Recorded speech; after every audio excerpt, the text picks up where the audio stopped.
Chapter 21. Expedition 2. Didn't I tell you that you had talent as an explorer? Meanwhile, you're a genius. You're an idiot bastard. In John White's mind, the abuse he heard from Raleigh last time naturally overlapped with his current voice. I never doubted you would conquer Chesapeake Bay. You bastard. You bastard. My money. Where's my money, you fraud bastard? I believed it. Damn it. Get lost. White. There was some minor discord and misunderstanding between us. May I take this opportunity to apologize to you? And upon your magnanimity, we can build a new friendship. Thump. I'm on the brink of bankruptcy. Pardon. I'm finished without you. Please, tell me this colony succeeded. HM? Even if it's just words. It succeeded. Ha! Lord have mercy. I finally survived. Come to think of it, where did your daughter and granddaughter go? The other settlers? What's that ship? Is that hut your house? This is still under construction. What? Others are on a nearby island. On another island, not Roanoke? Why? Due to circumstances, it seems my daughter evacuated people there. For now we're regrouping there and came here to spread a new colony. Really? Is that so? Then can I go meet the people there? At those words, White firmly shook his head. Really? The residents' resistance would be too strong. There are many closed-off natives. I see. Yes, thanks to local collaborators we built quite a good settlement. So it would be difficult to let in outsiders carelessly. That place isn't a colony.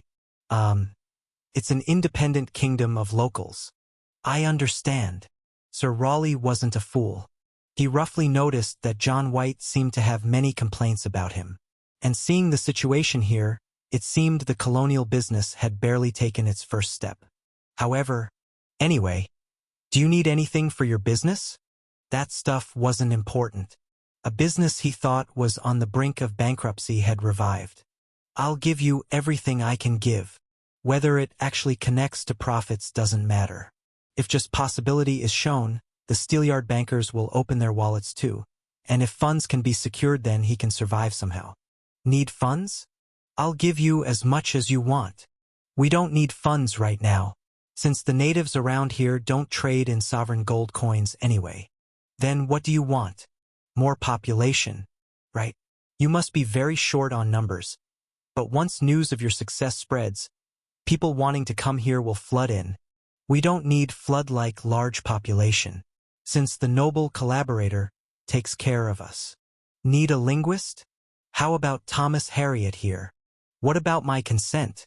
We don't need Thomas even if he doesn't come, since we have an English proficient and noble collaborator. Who? Manteo? No. Someone else. Really? Anyway then, what you need is 200 dairy cows, of course including breeding bulls, plus about 100 pack horses. We also need various craftsmen and technicians, blacksmiths, bricklayers, stonemasons, carpenters, brewers, tanners, jewelers, etc. Counting up, we'd need dozens. It's an impossible demand. Not only would it cost a tremendous amount of money, but Croton's population is just over 300.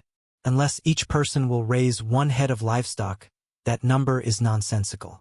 Moreover, why would craftsmen come to this far-off America? If they want a place to colonize now, there's already nearby and safe Ireland. The very reason he had recruited devout Puritans in the first place was because no one without religious fervor would want to come to America. Therefore, Sir Walter Raleigh will refuse this demand. Then, based on this highly called price, gradually raise the stakes bit by bit.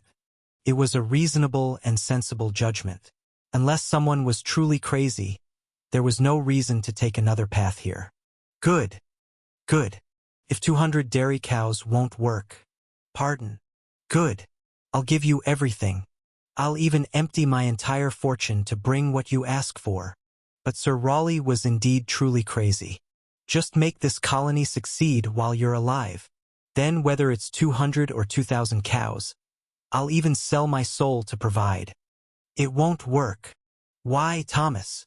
The bankers won't invest. Sigh. Damn bankers. They'll surely demand proof that White's colony has profitability. Or at least proof that settlement succeeded. Just wait a moment, Thomas. What is it, Mr. White? Sir Raleigh, can you really provide 300 livestock and craftsmen? I stake my honor. I'll stake my soul too. Good. Then, please wait a moment.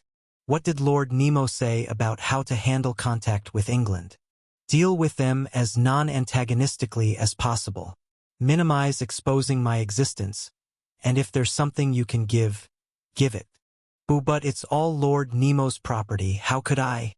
Give unto Caesar what is Caesar's. Not antagonizing England is also for my safety. Then, White hurriedly ran to the Nautilus. Shortly after, thud, thud, thud, boom. Several chests begin piling up in front of Sir Raleigh. Here it is. Proof we succeeded. Proof we have profitability. Walter Raleigh unconsciously swallowed and opened those boxes, and the next moment his legs lost strength and he collapsed right there. Equals. They say Mr. White made contact with England. Really? Then. We did give away about half the supplies meant for friendly tribes, but it's fine. We only used about 10% of the warehouse anyway. We can give more to Mr. White again. What's important is what we got promised in return. Honestly, I was surprised too. Very much so. They'll send 300 horses and cattle and craftsmen? Wouldn't that just be empty words? That can't be. Didn't they say Sir Walter Raleigh also jumped for joy hearing Chesapeake's colony succeeded? Mr. Hewitt answered Mantio's objection. Certainly, there's no reason to make empty promises after risking his life crossing the Atlantic. Right? According to Mr. White, Sir Raleigh will provide support, since he needs to show the colony's success to investors. Why are you all suddenly like this? What is this? Why do they all have question marks floating above their heads? Taking advantage of my confusion, Eleanor carefully raised her hand and spoke.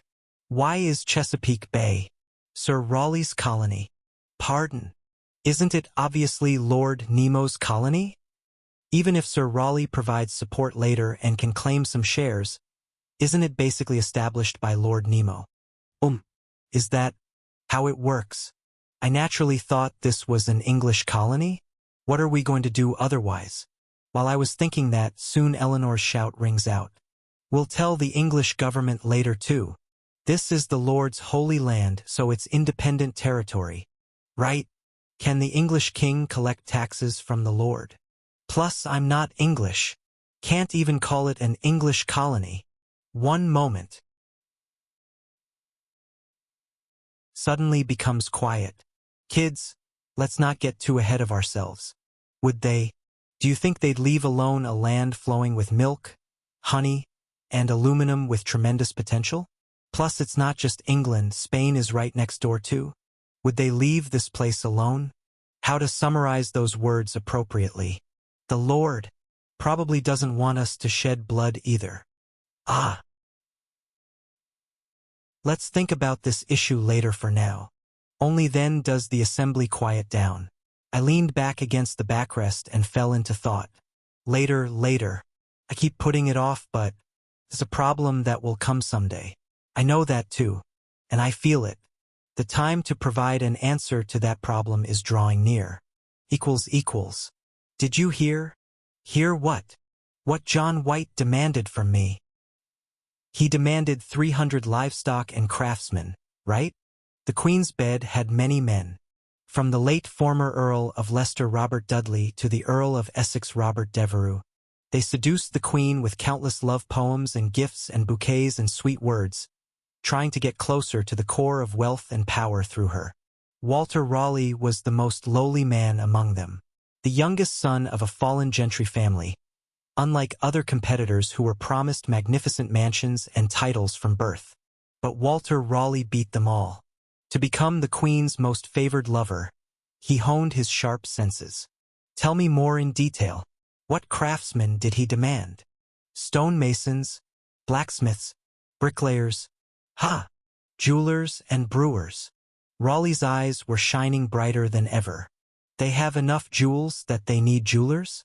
They have enough grain and fruit overflowing that they separately need brewers?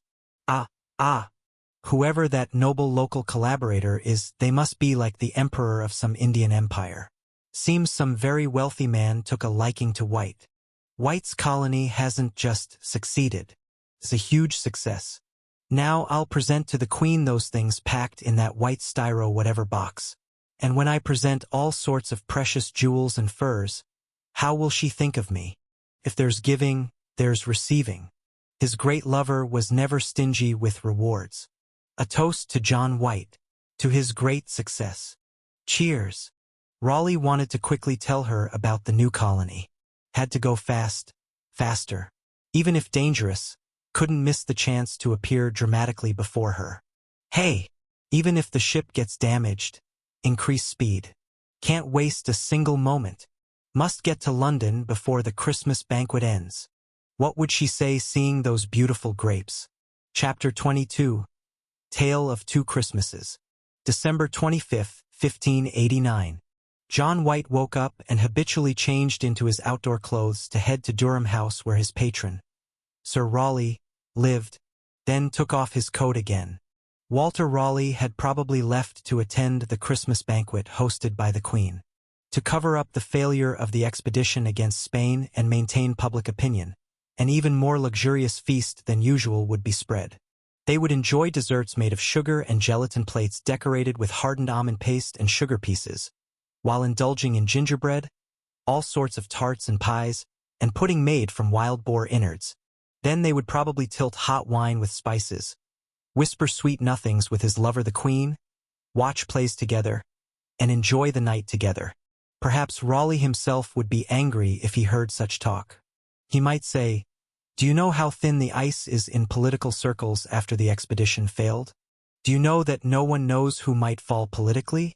Even after defeat, this feast is just an extension of wartime propaganda pretending to be a great victory, pretending there was no damage." He might say it's just a painful duty that must be endured as a courtier. Maybe so. Perhaps Raleigh too is going through his own hardships. But at least he will be surrounded by people. He won't feel lonely. And not just Raleigh. Everyone in London will be roasting goose, dancing with songs, and sharing warm drinks together. Even beggars will spend today more abundantly than other winter days. With their families. With old friends.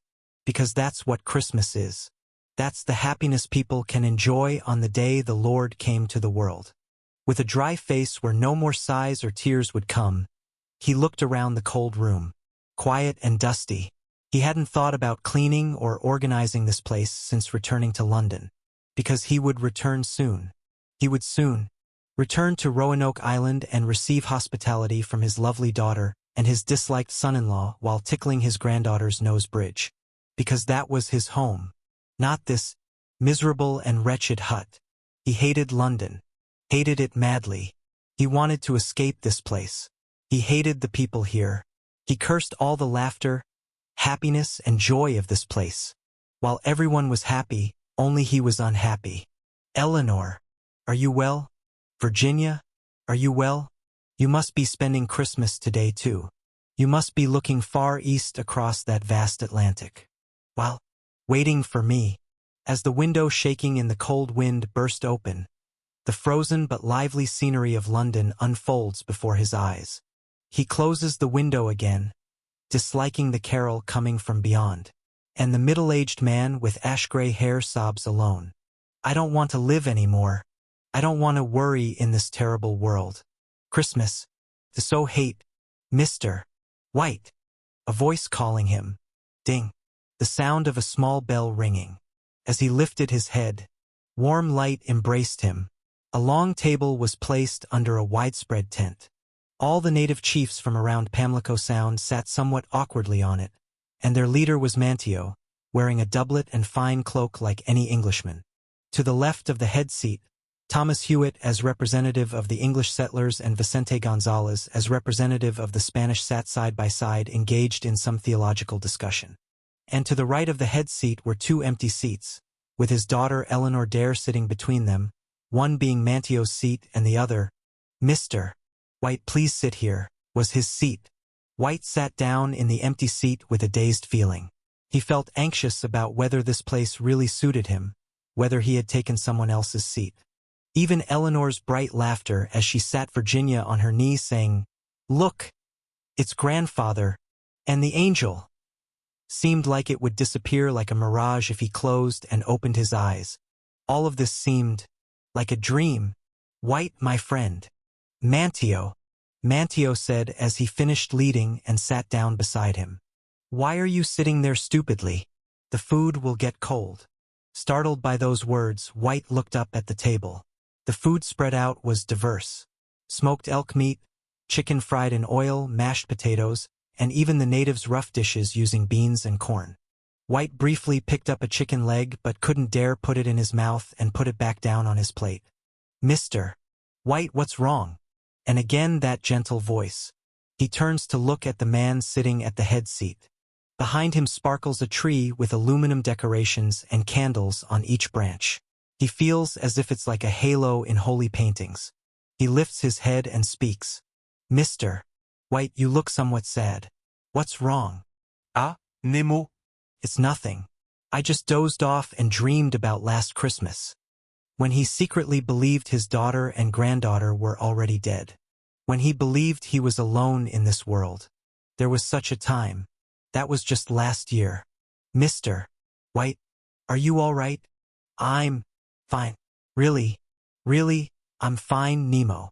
Unable to hold back his flowing tears, he finally bowed his head to Nemo and said, "Just, thank you. For saving my daughter. For making my dream come true." "But," 3-year-old Virginia rubs her crying grandfather's back. Nemo closes his eyes for a moment at his words and recalls his life written in the game manual. In 1593, after returning from his voyage without seeing his daughter and granddaughter again, he dies lonely 3 years later. Nemo thinks that at least he was glad he could modify that last sentence.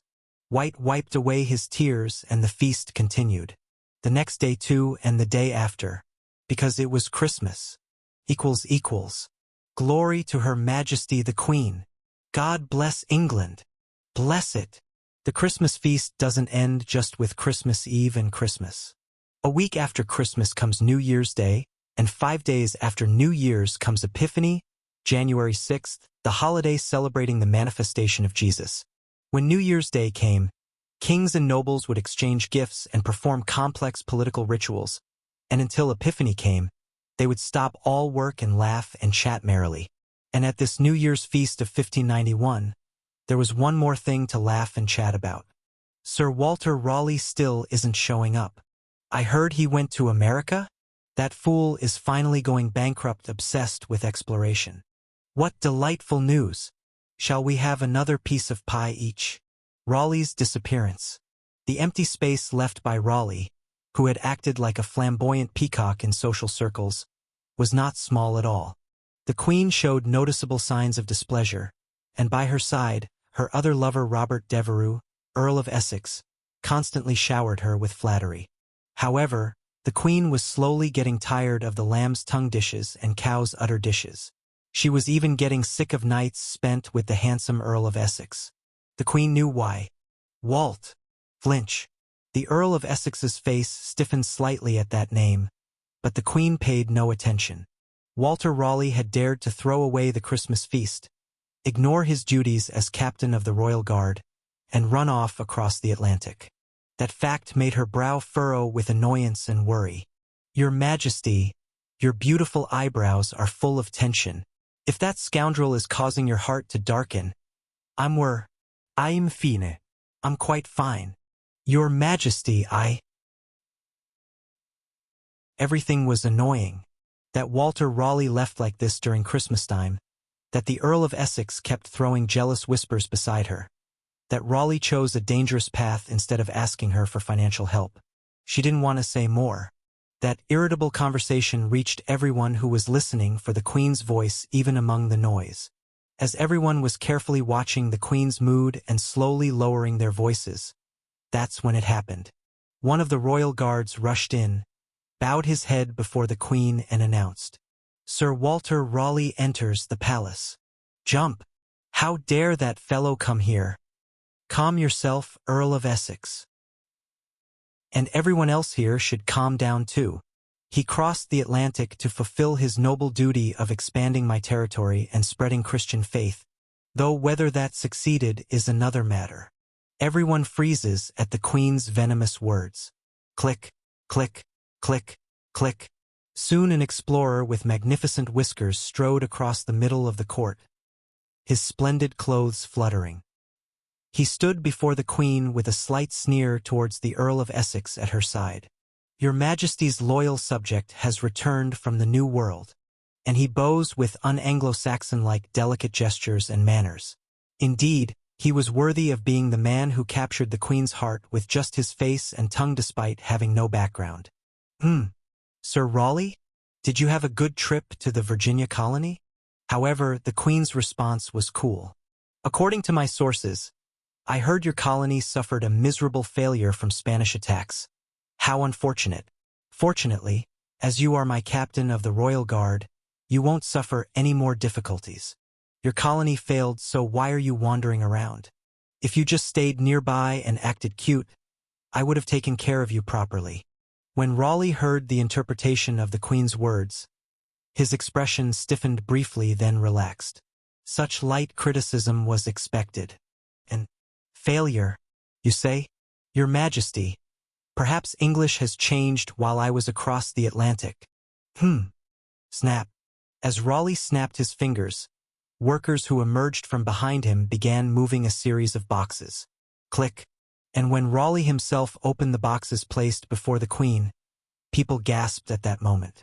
Numerous pearls and coral reflected the chandelier's light in all directions, sparkling. Click. Another box opens. There, beautiful furs of foxes and all sorts of beasts were piled layer upon layer. "Your Majesty, how can the word failure suit a colony that brought such precious treasures?" "Walt, and there are more gifts for my beautiful Majesty." Click. The third box opens. Another gasp follows. "Is this silver or platinum?" "Oh, Your Majesty." Raleigh, who had somehow slipped to the Queen's side, whispers as he slips a ring onto her finger. "If it were such a trivial thing, would I put it on your finger like this?" A mysteriously inscribed ring with a brilliantly cut ruby set in it. "Look, this ring made with craftsmanship that no European artisan could imitate is surprisingly not a product of our colonists." "Good heavens, you mean it's from savages? With such skill to make this, they can hardly be called savages. Let's just say we had local collaborators, my Queen." "So, what is the name of this metal? So light and beautiful." Raleigh smiled that characteristic smile that had enchanted the Queen and many other women as he said, "It is called aluminum, Your Majesty." Aluminum, aluminum, such beautiful luster, and such lightness too, like orichalcum from legend, harder than iron while more precious than gold and light as a feather. But this isn't all. This isn't all? No more contemptuous and jealous gazes toward Raleigh could be found. Like audiences marveling at a magician, pure admiration and wonder filled the eyes directed at Raleigh and the last box. Walter Raleigh proudly announced before opening the box, "We were fortunate. If the season I transported this hadn't been winter, and if my captain and navigator had been less skilled and delayed longer, I couldn't have brought this precious gift to Your Majesty." Everyone's attention focuses on those words. This is coming from that luxurious man. What could the identity of the final gift be? A mysterious beast? Or another precious metal? Jewels? Or enough gold to make eyes pop? Bang! And when the last box opened, bewilderment fills everyone's eyes. What was there was another box. Pure white box. This box too is a product containing the foreigner's amazing wisdom and technology that is extremely light while safely transporting delicate contents inside. And what's inside this? When Raleigh opened that box again, this time everyone couldn't hide their disappointment. What was inside was just grapes, though they were especially plump, transparent in color, and each grape was huge, just grapes. Even the Queen of England glared as if asking if he was making a fuss over this. But Raleigh didn't panic and held out the grapes before the Queen. This is the fruit most precious to the savages, which my trusted explorer John White begged from an equally noble local collaborator to bring. Perhaps their local great king or emperor, I suspect. Pop. I've had them washed already, so you can eat them as is. Raleigh places one grape he plucked onto the Queen's palm. The Queen glares at the grape with an unsatisfied expression before rolling it into her mouth at once. And, crunch. Silence falls. Bang! Touch this mere grape. Such vulgar nature. Is this all you present to Her Majesty after worrying her and returning? Just this mere grape. Calm yourself, Earl of Essex. If you're jealous, say you're jealous, and if you want to eat these grapes, say you want to eat them. Bah! What's so special about this grape?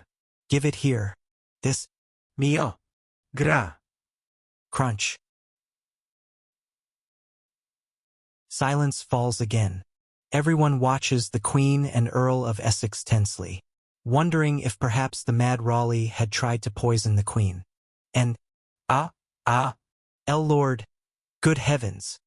You who?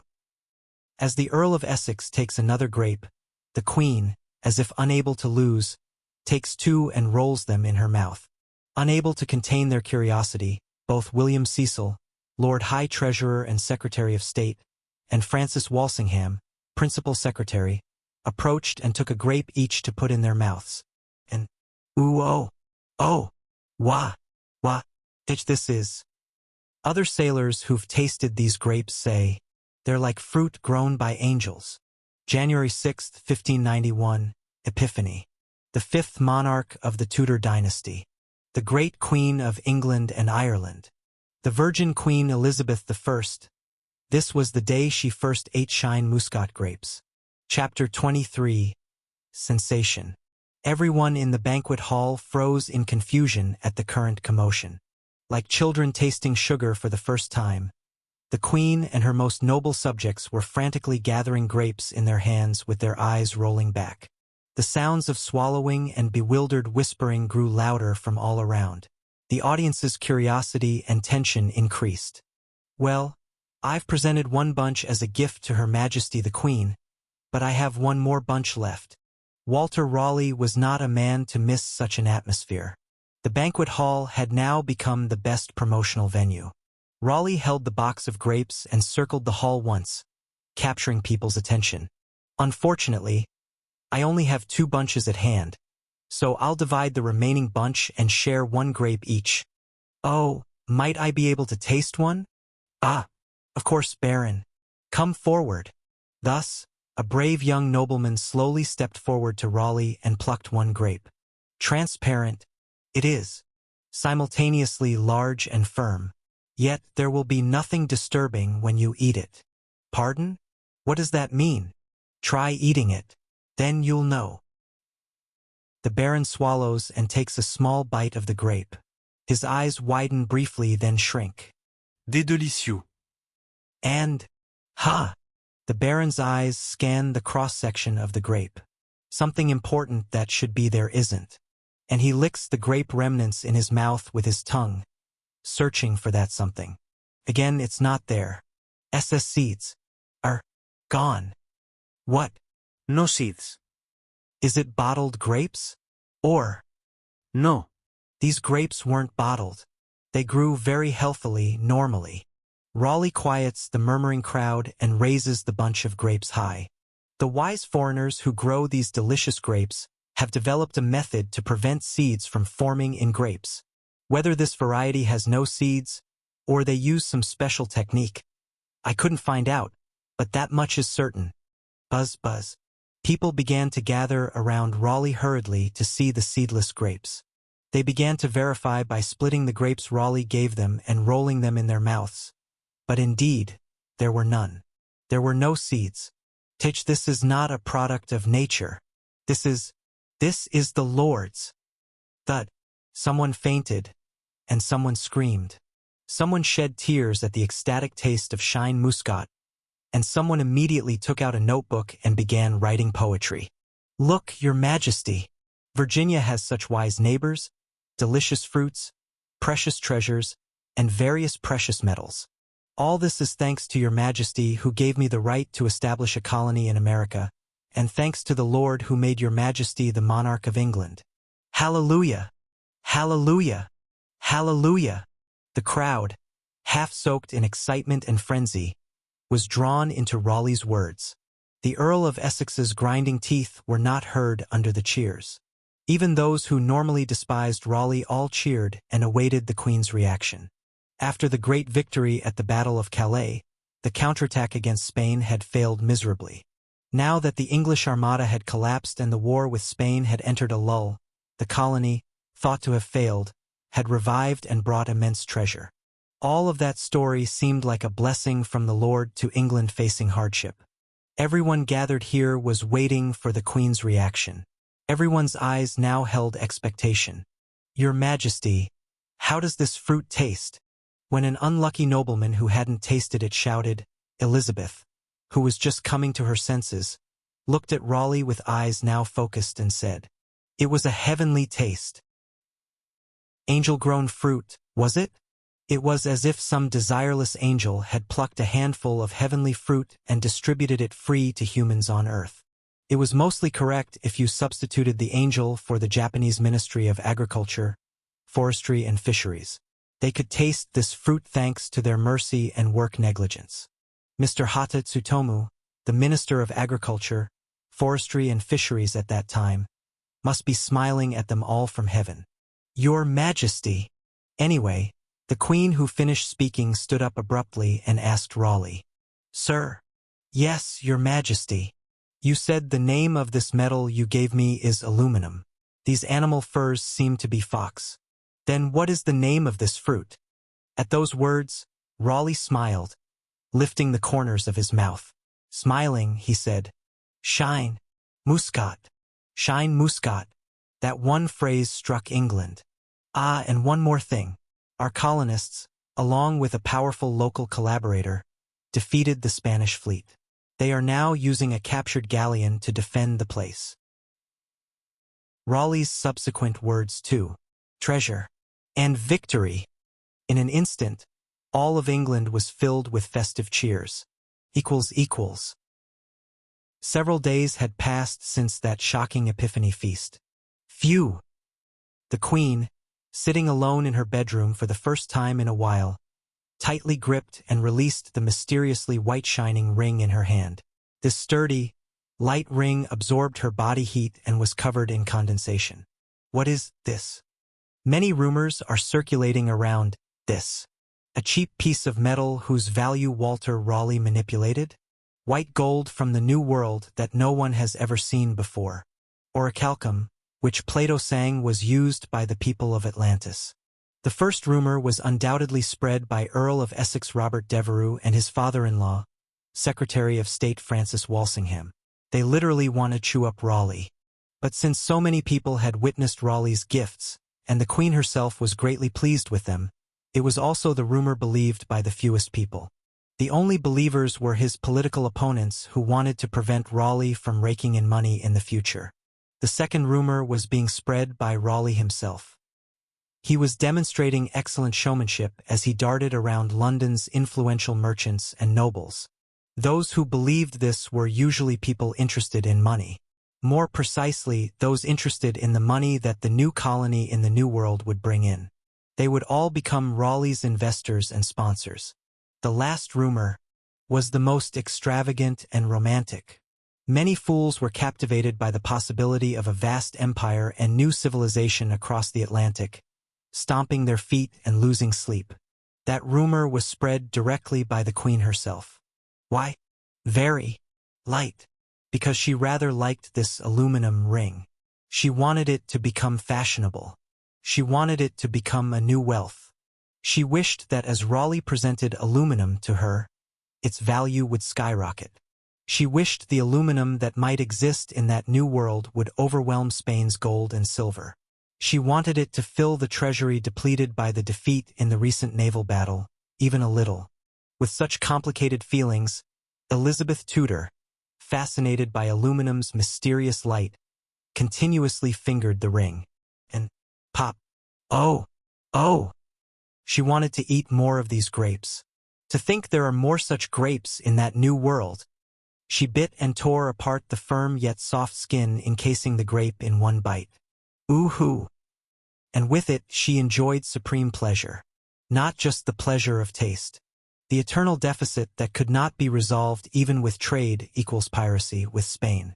And the emergence of a new luxury item. A new luxury item on which massive taxes could be levied. She felt the excitement she had felt when she had just resolved to go to war with Spain. This is an opportunity. Beyond those transparent grapes, she sees money. She sees new revenue that will offset the enormous expenditure of the court. And she sees royal authority. She sees herself standing proudly, trampling all other nobles with the wealth of the new world. Merely 100 or so people couldn't have discovered all those treasures. Surely a local emperor strong enough to help defeat Spain together must have assisted them. A foreign vast and wealthy empire, an empire so powerful that even Spain, which brought the Incas and Aztecs to their knees, had no choice but to respect. If she could cooperate with them and gain more wealth and power. Elizabeth suddenly looked in the mirror. Her reflection was smiling unconsciously. It was a familiar smile. When her half-sister and terrible enemy Queen Mary took the first step toward downfall by marrying the King of Spain. When she finally died and passed on the throne. It was the smile she had shown to the mirror when she secured an intact kingdom over the blood of countless Catholics. It was the smile of an ambitious person. Equals. They say he brought a mysterious metal. According to rumors, some say it's the legendary orichalcum. They say it's harder than iron but much lighter, shines like silver, and doesn't rust like gold. Isn't even its name mysterious? The name they call it. Aluminum. Her Majesty the Queen appeared wrapped in the fur that Sir Raleigh presented. Good heavens! Similar fox fur prices are currently soaring in London. It's too hard to keep up with demand with just the supply coming from Scotland. Various furs. Have you seen the jewels Raleigh brought from the New World? They say they were processed in ways never seen before. With all that coral and pearls. Goodness! Did they scoop up the seabed or something? Foreigners with more delicate handwork than Europeans. Wouldn't trading with such people make a fortune? Raleigh has struck gold, absolutely. Various jewels. All the spoils that Walter Raleigh brought were shaking all of London. No, all of England. Everyone who met Sir Raleigh begged if he couldn't possibly share some of the goods brought from the Virginia colony with them, and even Raleigh's oldest political opponents subtly begged him for new luxury items. A new trend was being born right now. John White's drawings of the New World were made into prints and sold like hotcakes. And some words from Thomas Harriot's Algonquian dictionary were called in social circles like cheerful greetings or magical spells. There were many cases of expressing tattoo patterns said to be engraved by the Croton and Roanoke colonists as embroidery on clothes, and above all, Your Majesty, no matter how hard the New World savages try, they can't surpass the taste of our Sussex grapes. They've surpassed it by far. Walt, how many of your grapes are left? My beloved Queen, I still have 5 more bunches left. Shine Muscat, that mysterious fruit which, except for the Queen and her close associates, very few had tasted, and even fewer had the opportunity to observe closely. This fruit, grown directly by the noble local collaborator, who is served by the savages, is very precious and sweet. Moreover, it makes the eater's digestion smooth and has excellent effects on heart health too. Raleigh added various details to the fragmentary information about the local collaborator that John White had somewhat evasively mentioned, and to the content about the efficacy of Shine Muscat that Nemo had passed on to John White. As a result, Shine muscat became a divine fruit that guarantees longevity when eaten, and grapes with a flavor seemingly descended from heaven that leads people to the Garden of Eden, becoming the center of rumors everywhere. And a heavenly taste? Humph, that's not wrong. This one statement from Queen Elizabeth confirmed everything. Additionally, Queen Elizabeth still wore the ruby-embedded aluminum ring and brilliantly shining aluminum earrings. She wore New World fox fur on her shoulders, laid New World wolf leather on the floor, and decorated the palace everywhere with coral brought from the New World. The Queen personally promoted the colonial business. All these circumstances were fueling the trend for similar products. Already England's foxes were nearly extinct, grapes were sold out, and the prices of platinum and silver, which were somewhat similar to aluminum, had skyrocketed. However, all those similar products were far from enough to quench the thirst of the English. They were all crying out, "Sir Raleigh, please, send more fleets to the colony. Walter, sell me just one aluminum decoration, just one. I'll exchange it for gold 10 times its weight. And Sir Raleigh, the loan, it's approved. Excellent. You know if you can't repay this money, you'll have to sell everything including your estate, right? If I don't use this money now, I'll probably regret it for the rest of my life." He was gathering even souls. An ordinary person would focus on bringing goods accumulated in the new colony at this point. It's normal human psychology to think about taking some profits when experiencing such a moonshot. But Sir Raleigh was different. He was a man with a beast's heart. A man who entered the core of England's power with nothing but the Queen's favor, and then had an affair with that very Queen's lady-in-waiting while praying not to get caught. A man who, if a coin he held rose tenfold, would invest funds gathered by pledging even his organs as collateral, waiting for it to rise 100-fold. That was Sir Raleigh.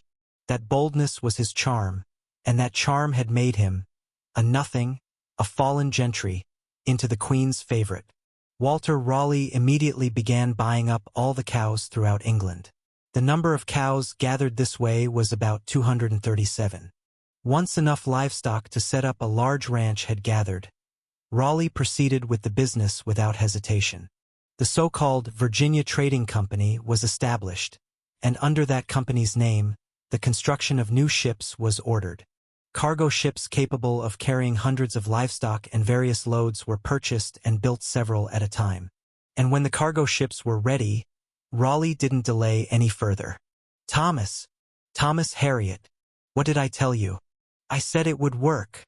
"Ah, so it does work. Go quickly.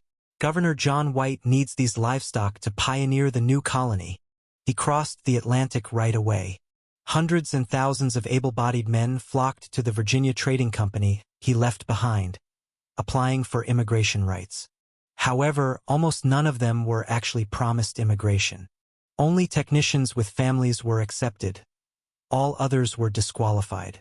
That was also a condition Raleigh had promised to White. And it was also what White had been ordered by Nemo. Raleigh never thought that he was being moved by that noble local collaborator. Chapter 24. Great Chief of Crotone. Found them. Bang! We were in the midst of a meeting at the church, which also served as the village hall in the settlement. It was a regular meeting discussing how to farm next year, whether to accept other native tribes who wanted to come here, and so on. And the one interrupting this important meeting was none other than Vicente Gonzalez. I was wondering why he was so late, but looking at his sweat-covered body, he seemed to have run here urgently. Seeing him, I was about to ask what he had found that made him run so urgently. But before I could ask, Vicente hastily spoke first. "I found the missing settlers." "What did you say?" "Yes, I found the 70 missing people. Mrs. Dare. When we mobilized the English and Algonquians, it ended quickly. They all ran inland when we were looking for them." "Well, that's because you tried to kill them. Anyway, everyone seemed happy, so I didn't say much." "Where are they?" "The Chesapeake tribe has them. You should go right now and bring them back." "Ah, good." Eleanor also got up and said, "Father was just saying the Chesapeake colony needed more people to grow wheat. If 70 more people are added, Colonization will go much more smoothly. Good. Then let's go get them. Vicente, can you guide us? Huh? Are you going too, Nemo? Of course. Isn't it a matter of our island's population potentially increasing by 70? Pardon. For a moment, an earthquake occurs in Eleanor's eyes. Before I could raise a question about why, Vicente shouted, Nemo is right. Let's go right now. The boat is ready and the weather isn't bad. So we might arrive within today if all goes well. Phew, we've come a long way. Originally I had trouble controlling just 30 people and had to act all mysterious. But now we've reached the level of casually accepting 70 people. Let's set aside issues like how to control them when they didn't even fight against Spain with me. For now, since Mr. White is the governor, he should be able to handle it well. If there are people who need to be saved anyway, it's better to think after saving them. More than anything, our colony now has over 300 people. No matter how they move, it's not beyond control. For now, we save the 70 people and secure the workforce needed for wheat cultivation. Well, shall we depart now? That's the priority. Jay, just a moment. Nemo. Yes, Eleanor? Eleanor, who had been trembling for a while, finally cried out to me. JJ, just come outside for a moment? I have something to tell you. You can say it here. It's something I need to tell you when we're alone. What is this? A confession attack? That can't be it. All right. I made everyone wait and went outside with Eleanor. Eleanor led me to the cemetery behind the church and then asked, I have something to tell you. Yes. Gulp. Eleanor seemed to be contemplating for a long time, rolling her eyes from side to side and reciting prayers, then finally opened her mouth. I know your secret. I see. Pardon? Why yes.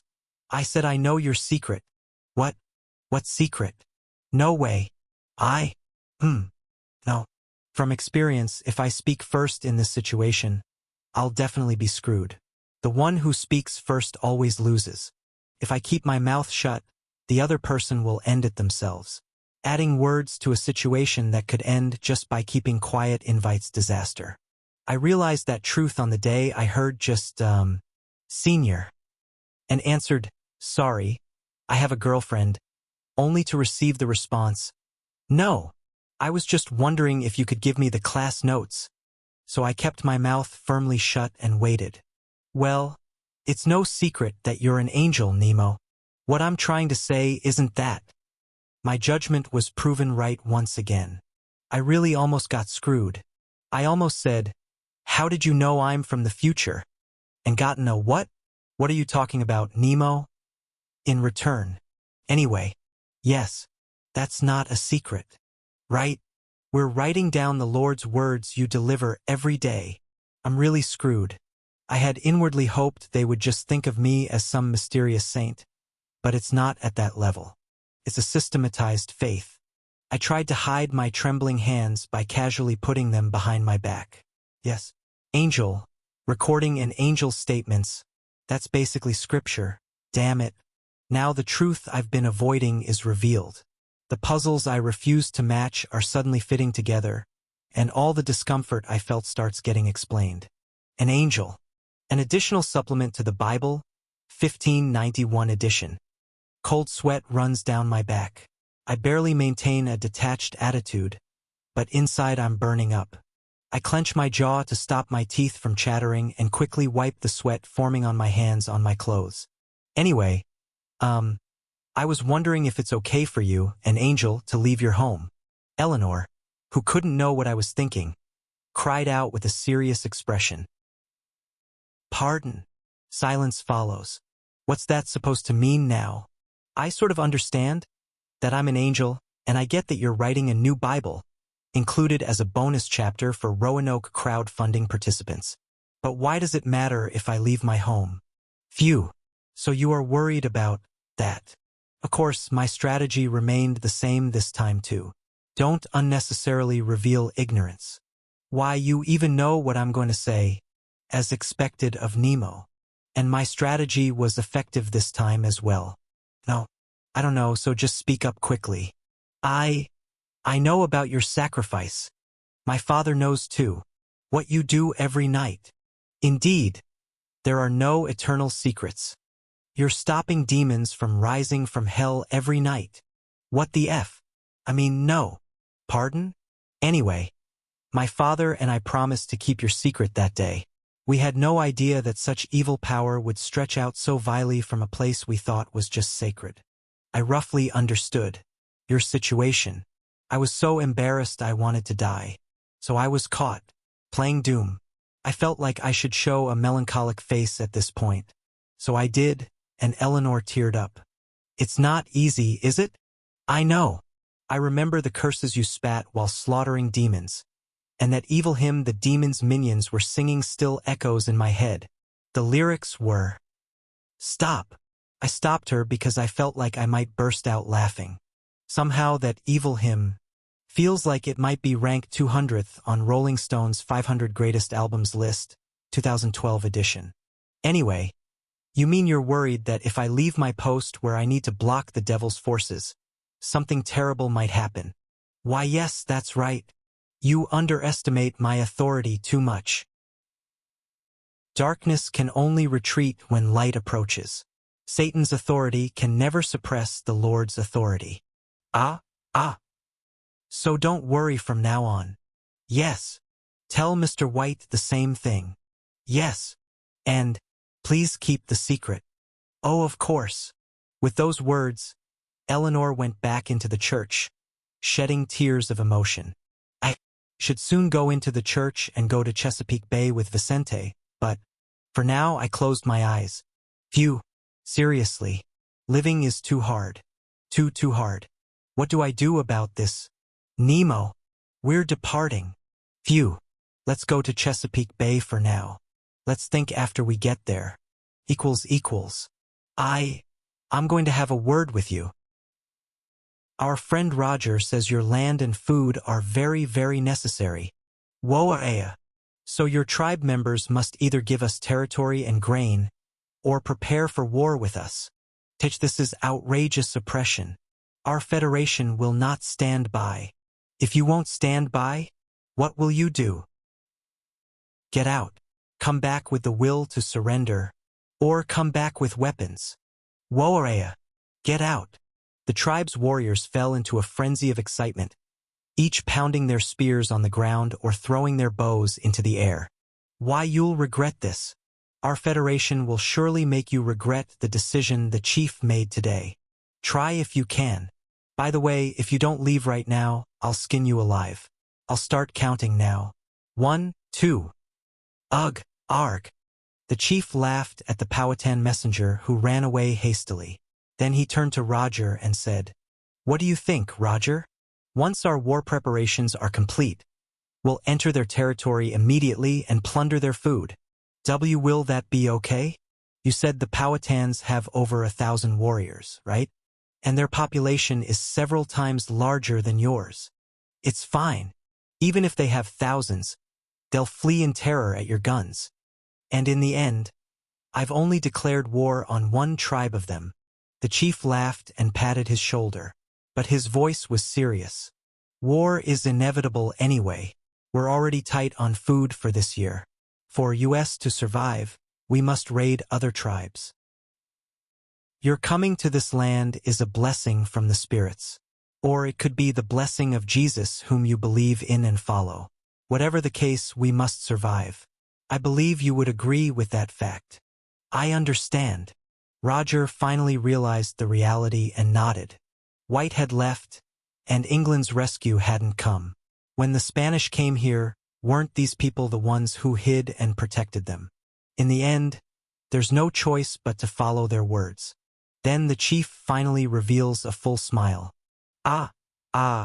Finally. The day comes when I can get rid of them from my sight. The Powhatan Federation has ruled as the hegemon in this area for quite some time.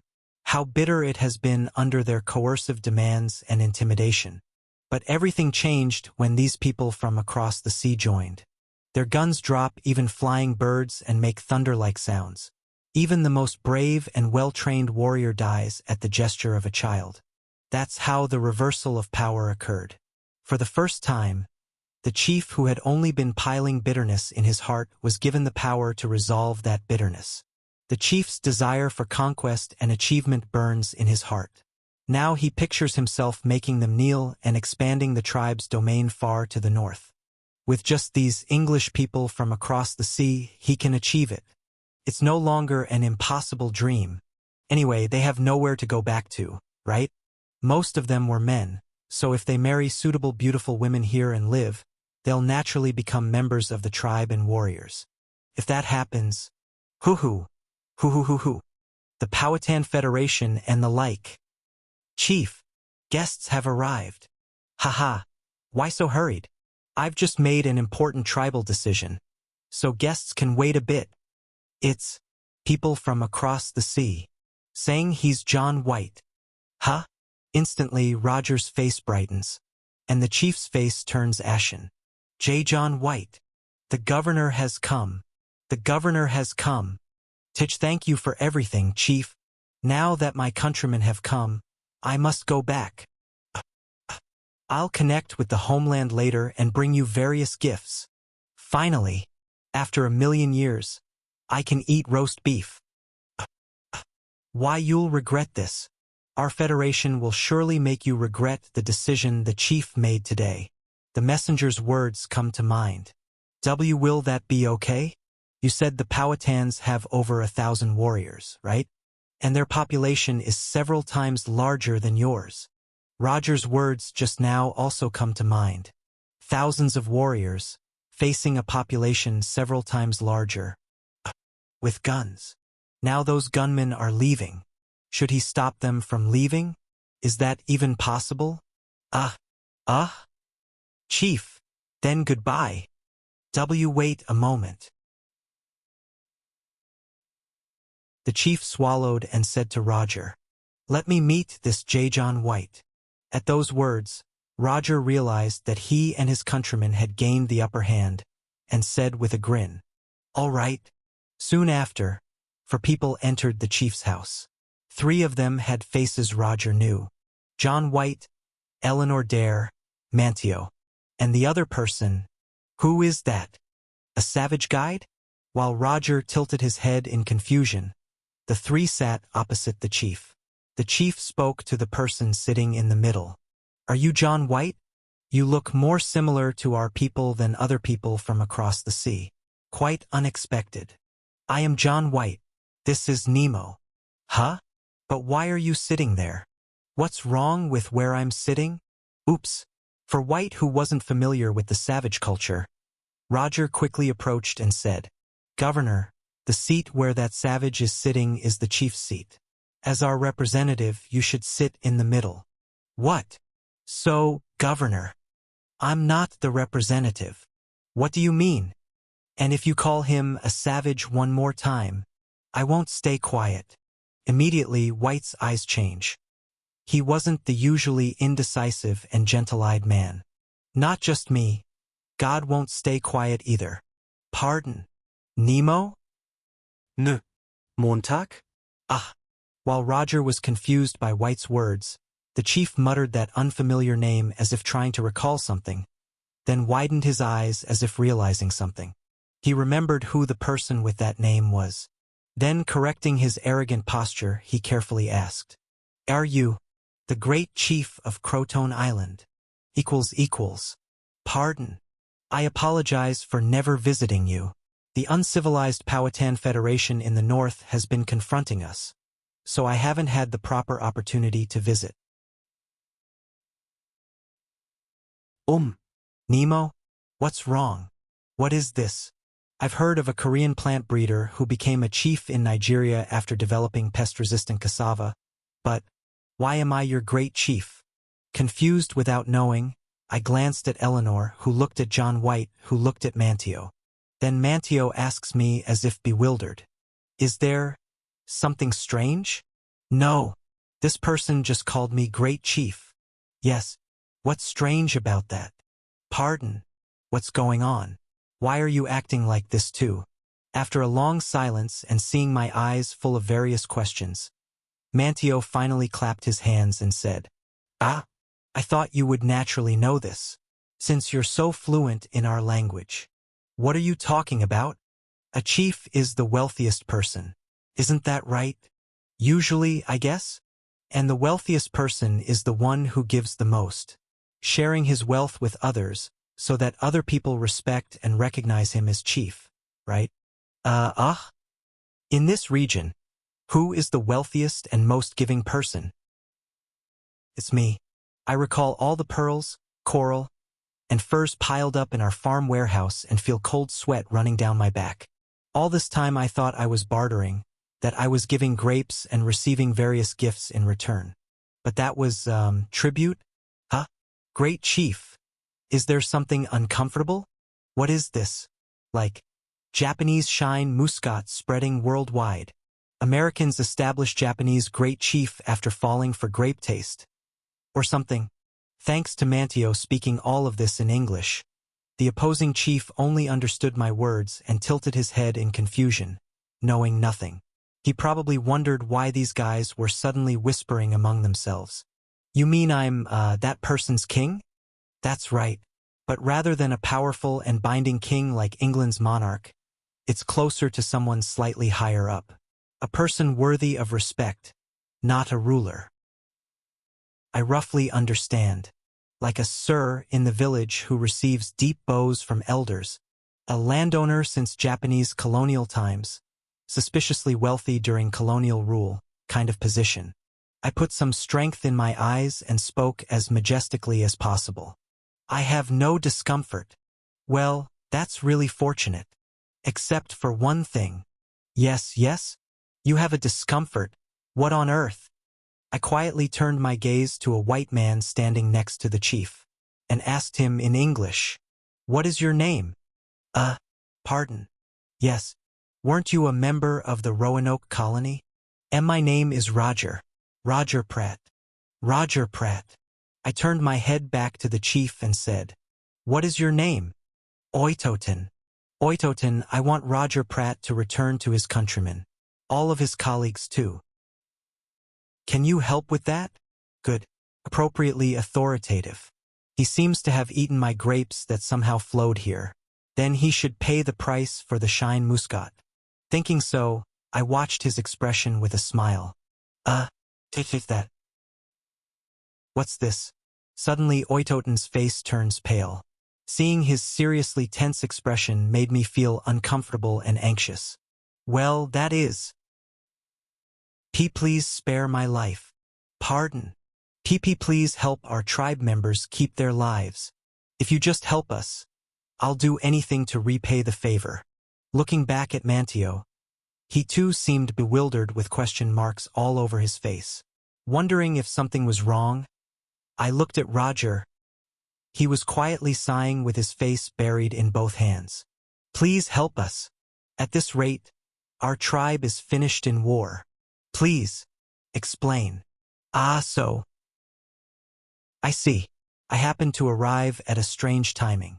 So I answered. No. Sup. Bear the burden of going all in. Chapter 25. Unintended migration. You must know that there's been a drought for several years, right? No, I didn't know. I thought this area was naturally arid. Besides, our farm has clean, clear water flowing endlessly, so I never paid attention. But I solemnly nodded as if I had known all along. The Oitoten chief lowered his posture even more and continued explaining. Farming was manageable enough. It wasn't so severe that if the corn harvest failed, the pea harvest would fail too. But it was enough of a drought for wild fruits and the animals that feed on them to disappear. Native American society already had low agricultural productivity, so they hadn't fully transitioned to an agricultural society and still combined it with hunting and gathering. With such limited surplus production, a drought would have been much more devastating. Because of that, food became scarce. Although an unknown epidemic reduced the number of mouths to feed, it still wasn't enough. Unknown epidemic? I think I know the cause. I was about to turn toward Roger but stopped myself. I see. You must have suffered greatly. Hoo. What's this? Why is he crying? Yes, it was very difficult. All tribe members worked hard to secure enough food to last until this year. But from next year, it looks bleak. We'll have to forcibly reduce the number of mouths to feed or face disaster. Oh my! Moreover, we have additional dependents now, making it even harder to feed everyone. He's talking about those 70 people. What's this? Somehow it sounds like he's making excuses. That must have been difficult for you. But now we'll take those 70 compatriots with us, so you'll have one less burden. Hoo. Wasn't that the answer he wanted? What's going on here? Anyway, we were starving, so we had no choice. What choice did you make? The Powhatan Confederation is several times stronger and wealthier than us. So, we threatened them to either go to war with US or give us food. Oh? Wait, this doesn't make sense? They're several times stronger? Then why pick a fight? As I looked around in confusion, Roger caught my eye again. He nodded to me meaningfully. Oh, don't tell me. It was reckless of you to do that just because you had Englishmen and muskets. A woohoo. Hey, you crazy fool. You're not the protagonist of some historical fantasy. Did you think something like future Japanese military falls into Joseon during the Imjin War had happened? I mean, there were the Tlaxcaltecs who succeeded in a similar way, destroying the Aztecs and happily ruling alongside the white people. But they were partly just lucky. Unfortunately, you're not them. Honestly, I doubt you could defeat an army of thousands with just flintlock muskets from this era. Was he just thinking like a toxic crypto investor? Like, I have nothing to lose, so let me borrow against my last rent money and living expenses to gamble on crypto? It could have worked. To end up like this, the spirits have abandoned me. Looking at how he still refuses to take responsibility, I guess I was right, and at a particularly malicious level at that. Anyway, now I understand why he was crying in front of me. Well then, I hope you've learned your lesson. Goodbye. Your ancestors will protect you. That doesn't mean I need to play along. Wait. Please wait. What is it? Great Chief, please help us. If we continue like this, our tribe will be finished in the war. No. I refused firmly. Fighting the Spanish was because we were invaded, and even then, there were only about 200 of them. But this is a completely different conflict that has nothing to do with us. And thousands of warriors? Absolutely not. This isn't a fight I can turn around with an excavator, mowing down dozens at a time like in a Dynasty Warriors game. Even if it were a winnable fight, I wouldn't participate because of the casualties, let alone when victory is uncertain. There's absolutely no reason for us to accept this proposal. As I stood up, others gradually rose as well. Eleanor, let's leave this place quickly. It seems this place will soon become a battlefield. Yes, Nemo. As soon as we gather our compatriots here, we'll depart immediately. Kelly, please. All our tribe members will die. We'll die too if we participate. We've already told the Powhatan Confederation that we're allied with the people from across the sea. If we're destroyed, you'll be next, Great Chief. Is that true, Roger? Yes. Let's still leave. After fighting these people, won't the Powhatans or whatever be weakened anyway? I agree. No. If you leave like this, we walked around the village, looking for survivors from the Roanoke colony. Please don't go. They had lived here for quite some time, and since some had taken wives and had children, it took time to persuade them, but not enough to make them give up on their homeland. Please help us. Don't abandon the unfortunate ones. I heard that Jesus person said something like that too, but some people were surprised when I, not a European, appeared next to John White, and were even reluctant when told I was the leader of the settlement. Some firmly resisted, saying they would rather die than be separated from their new families. We left those people behind. Amen. Actually, I also revere Jesus. Roger will testify that I always peaked during worship. Thus, we were able to return to the Croatan settlement with 67 survivors, except for 3 or 4 who voluntarily chose to stay. Please, if you help us, I swear by the spirits and ancestors that I will offer everything. You swear by spirits when you claim to revere Jesus? What? Is that not allowed? But Oitoten followed us. How did he even get on the ship? Anyway, and then, ahuhuhu. 3 days. For 3 days I tried my best to ignore him, but Oitoten continued wailing outside the settlement. Still, his persistence is impressive. If this was an attempt at noise harassment, it failed. The first day, his nightly crying made it difficult to sleep, but now I've completely adapted and can sleep soundly. That said, irritating things are still irritating, and problematic things are still problematic. You'd think after starving and crying for 3 straight days he would leave, but people keep helping him out like feeding pigeons, so he's managed to hang on. But now, a decision must be made. I sighed and gave a signal to the people around me. White, Eleanor, and Mantio all nodded. Roger Pratt, sensing something, cautiously spoke up. Couldn't we help in some small way? If we give them guns and teach them how to shoot, what would make us trust that person? He's not someone who would turn the gun on us. Really? Isn't this the type of guy who asks his family to co-sign loans and then loses their investment? Isn't that turning the gun on his parents? No, wait. This guy has already essentially leveraged his tribe members' lives. There's zero room for sympathy from the start. But an angel can't say that. I replaced it with something that sounded good and profound. It's not that I don't trust people, I don't trust guns. Guns are tools for killing, after all. Ah, of course. Right. Seems like they got something from that. Honestly, I don't even know what I just said. Anyway, after shutting down the objection, the wailing sounds drift in again. I really couldn't stand it anymore. So I abruptly stood up and left the church/meeting hall. As others followed me out, we saw Oitoten crying with his face to the ground. Listen, don't you think this looks shameful? How can a great elder of a tribe be crying like a child here? But, when our tribe is facing extinction, how can you say that so easily? That's because it's your fault, you idiot. I was about to say that, but feeling Eleanor's sparkling eyes on my back, I took a deep breath.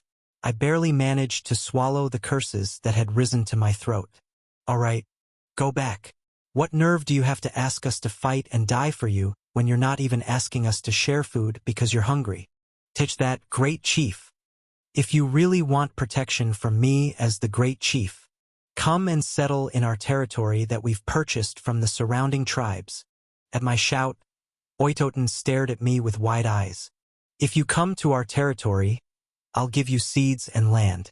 Just don't ask for ridiculous things like fighting for you. Understand? That. Drag him away. At my command, nearby villagers grabbed Oitoten by the arms and dragged him away. Still dazed, Oitoten was soon dragged to the road. White, didn't you say we lacked manpower to cultivate wheat? Will this be enough now? It should be enough. But what should we do about Chief Oitoten? Take him to the port and lock him in the ship's cabin. Is that really okay? He's a stowaway to begin with, isn't he? It doesn't matter. Later, if he comes to genuinely request protection, accept him. Looking at the village, it seemed to have about 500 people, which should be enough for them to come on their own. Good. I'm not going to worry about it anymore. I just ignored it and went home to play games. So stressful. That crazy teamfight-obsessed idiot. I hope he's finally learned his lesson. Please live your life properly. Equals. Chief. Are you all right? Chief, what did the people from across the sea tell you? Chief, about 400 years before League of Legends was developed, the brain of Oitoten, ancestor of teamfight addicts, began to work furiously. I learned a lesson. What do you mean? If you're going to bet your life, you must bet your soul on a sure possibility. Even if you lose 4 dragons, even if the inhibitor is destroyed, if you can win just one decisive teamfight, you can turn everything around. Have you heard rumors about the wealthiest great chief? Yes, I have heard something. I heard there is a mysterious person who rules over Pamlico Sound and this area.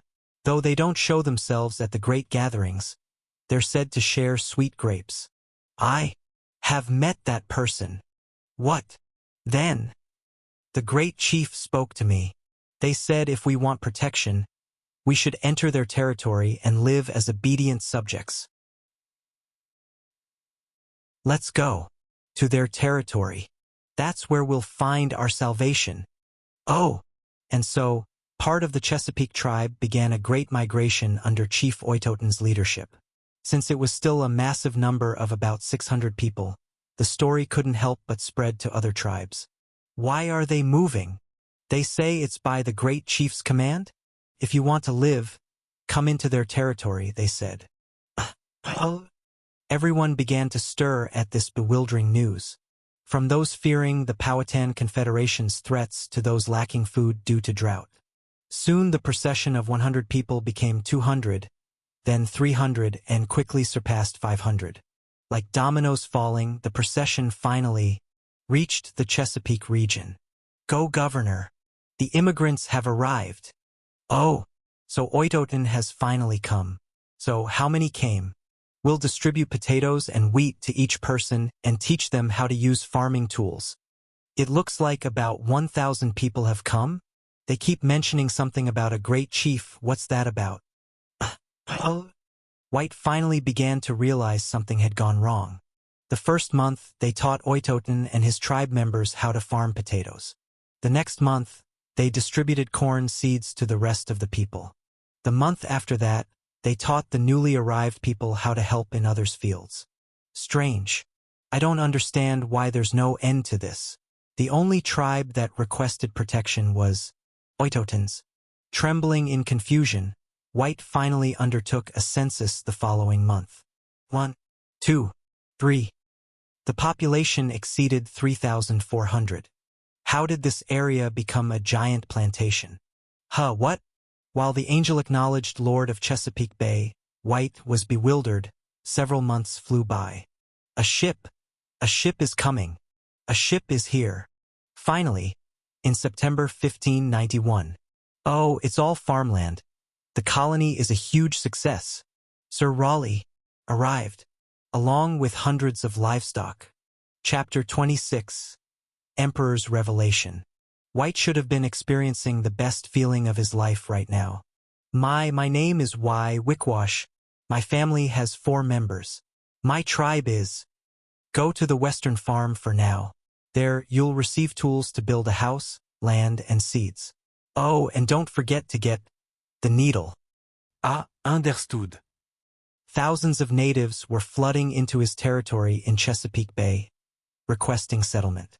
Even though they were barely communicating through Mantio's tribespeople, it was a pleasing sight to see countless workers each taking potatoes and wheat grains to start establishing farms.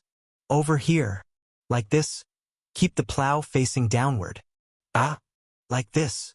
No. Like this. And so, thousands of gathered people were plowing fields with around 100 horses and letting some 200 dairy cows graze on grass. White never dreamed he would receive such luxurious support. Right now, White was a great lord with thousands of subjects. He should naturally have been rejoicing. If only, in such a short time, you've achieved this much success? Is this even possible? Thomas, what did they say? The natives say someone they call the Great Chief ordered them to migrate here. They were told to follow John White and pay taxes to him. Is that true? If his superior hadn't been standing beside him, White might have been able to rejoice. How should I explain this? Have they already found out about him? No. Judging by the reaction, it seemed they were thinking of him as some kind of influential local figure. It's true. He has been helping our settlement a great deal. Having quickly assessed the situation, White nodded and managed to utter a response. At those words, Raleigh's eyes lit up again. So this great chief, or rather the emperor of this area, is your ally? Could it be those Shine Muscat grapes from before and the aluminum, they were from him? Did you acquire them through trade with him? Good heavens! Raleigh smiled so widely his mouth nearly reached his ears, and he hopped around excitedly. John White, What extraordinary feat did you accomplish to gain the help of the emperor of this region? Receiving gifts of numerous jewels, precious metals, and sweet grapes. Did you save his life? Did your daughter marry him? Or has he converted to Christianity? Ahem. Did I save his life? Did he marry my daughter? Did he convert to Christianity? Can Christ convert to Christianity? Or can a mere human save the lives of Gabriel and Michael? All the questions were so absurd that John White couldn't help but cough. Only after coughing for a while did he see Raleigh's expression. He was half in ecstasy, and at the same time he was serious. Tell me, what is the reason? How powerful is his empire that he can command thousands of subjects to cultivate someone else's land? And why is the ruler of such an empire so merciful to you? Oh, my foolish superior whose eyes have not yet been opened. He is not an emperor but a minister, and why do you ask such a thing when the empire he governs covers the entire earth? Why do you only see his grace directed at me alone when his mercy extends to all of humanity? Can't you see that these thousands of people have gathered, trusting in his protection? White swallowed hard. There was so much he wanted to say. He wanted to confess in a wailing voice, and he could have talked all day about his overflowing mercy. But he did not, because he had commanded silence. Instead, John White only said this: "He is simply an infinitely merciful being. That's all." But some explanation was necessary. And he reveres God. What? An explanation that would sound plausible even to those who didn't know Nemo's true identity, with truth and falsehood cunningly mixed. I don't know the exact details, but he didn't believe in Catholicism or anything like that. There wasn't a single missionary in his empire. Yet he was already serving the Lord in the right way. So, you're saying he helped a fellow Christian, is that it? Yes. Good heavens. It reminds me of those fools who went searching for Prester John in the East. My goodness! My goodness! Walter Raleigh's eyes rolled, and his hands quickly drummed on the wooden table. It was as if he was piecing together logic on top of White's words, like flicking abacus beads or fitting together broken pieces of pottery. So surely, if he speaks English fluently, someone from England must have arrived here before us. He must have taught the emperor English and Christianity. Hallelujah! It's nothing short of a miracle. Who could it be? An unknown great missionary? Or sailors lost from an expedition a few years ago? I don't know. It doesn't matter either. The fact that he's hostile to Spain and friendly to England makes it all the better. White said nothing. He silently watched as Sir Raleigh spun a plausible web of falsehoods out of ignorance. Does he have a proper Bible? No, that can't be. That can't be. Knowing how to speak and knowing how to spell are separate issues, so he would struggle to read. Then we should gift him a Bible. At the same time, if we baptize him and officiate a coronation ceremony as a subject of the English monarch. Let's not go too far, Sir Raleigh. You need to stay calm. How can I stay calm? In a situation like this, the eyes of Walter Raleigh, a devout Protestant, were full of hope, and a hint of skepticism was visible in the eyes of Thomas Harriot, the doubtful atheist. But they were all the same in that, being absorbed in their own thoughts, none noticed John White's coldly hardened eyes. Ahem, John? Perhaps you, could arrange a meeting with His Majesty, the Indian Emperor of this region. Me? Yes. You, my lord and subject and governor, you. Raleigh, who had just barely been seated in a chair, rose again in excitement. I've reported your merits in detail to Her Majesty the Queen. Did you know? Your portrait is selling like hotcakes in England? When you return later, you'll make quite a fortune. I see. If this meeting proceeds properly, I'll bring you 1,000 gold pieces.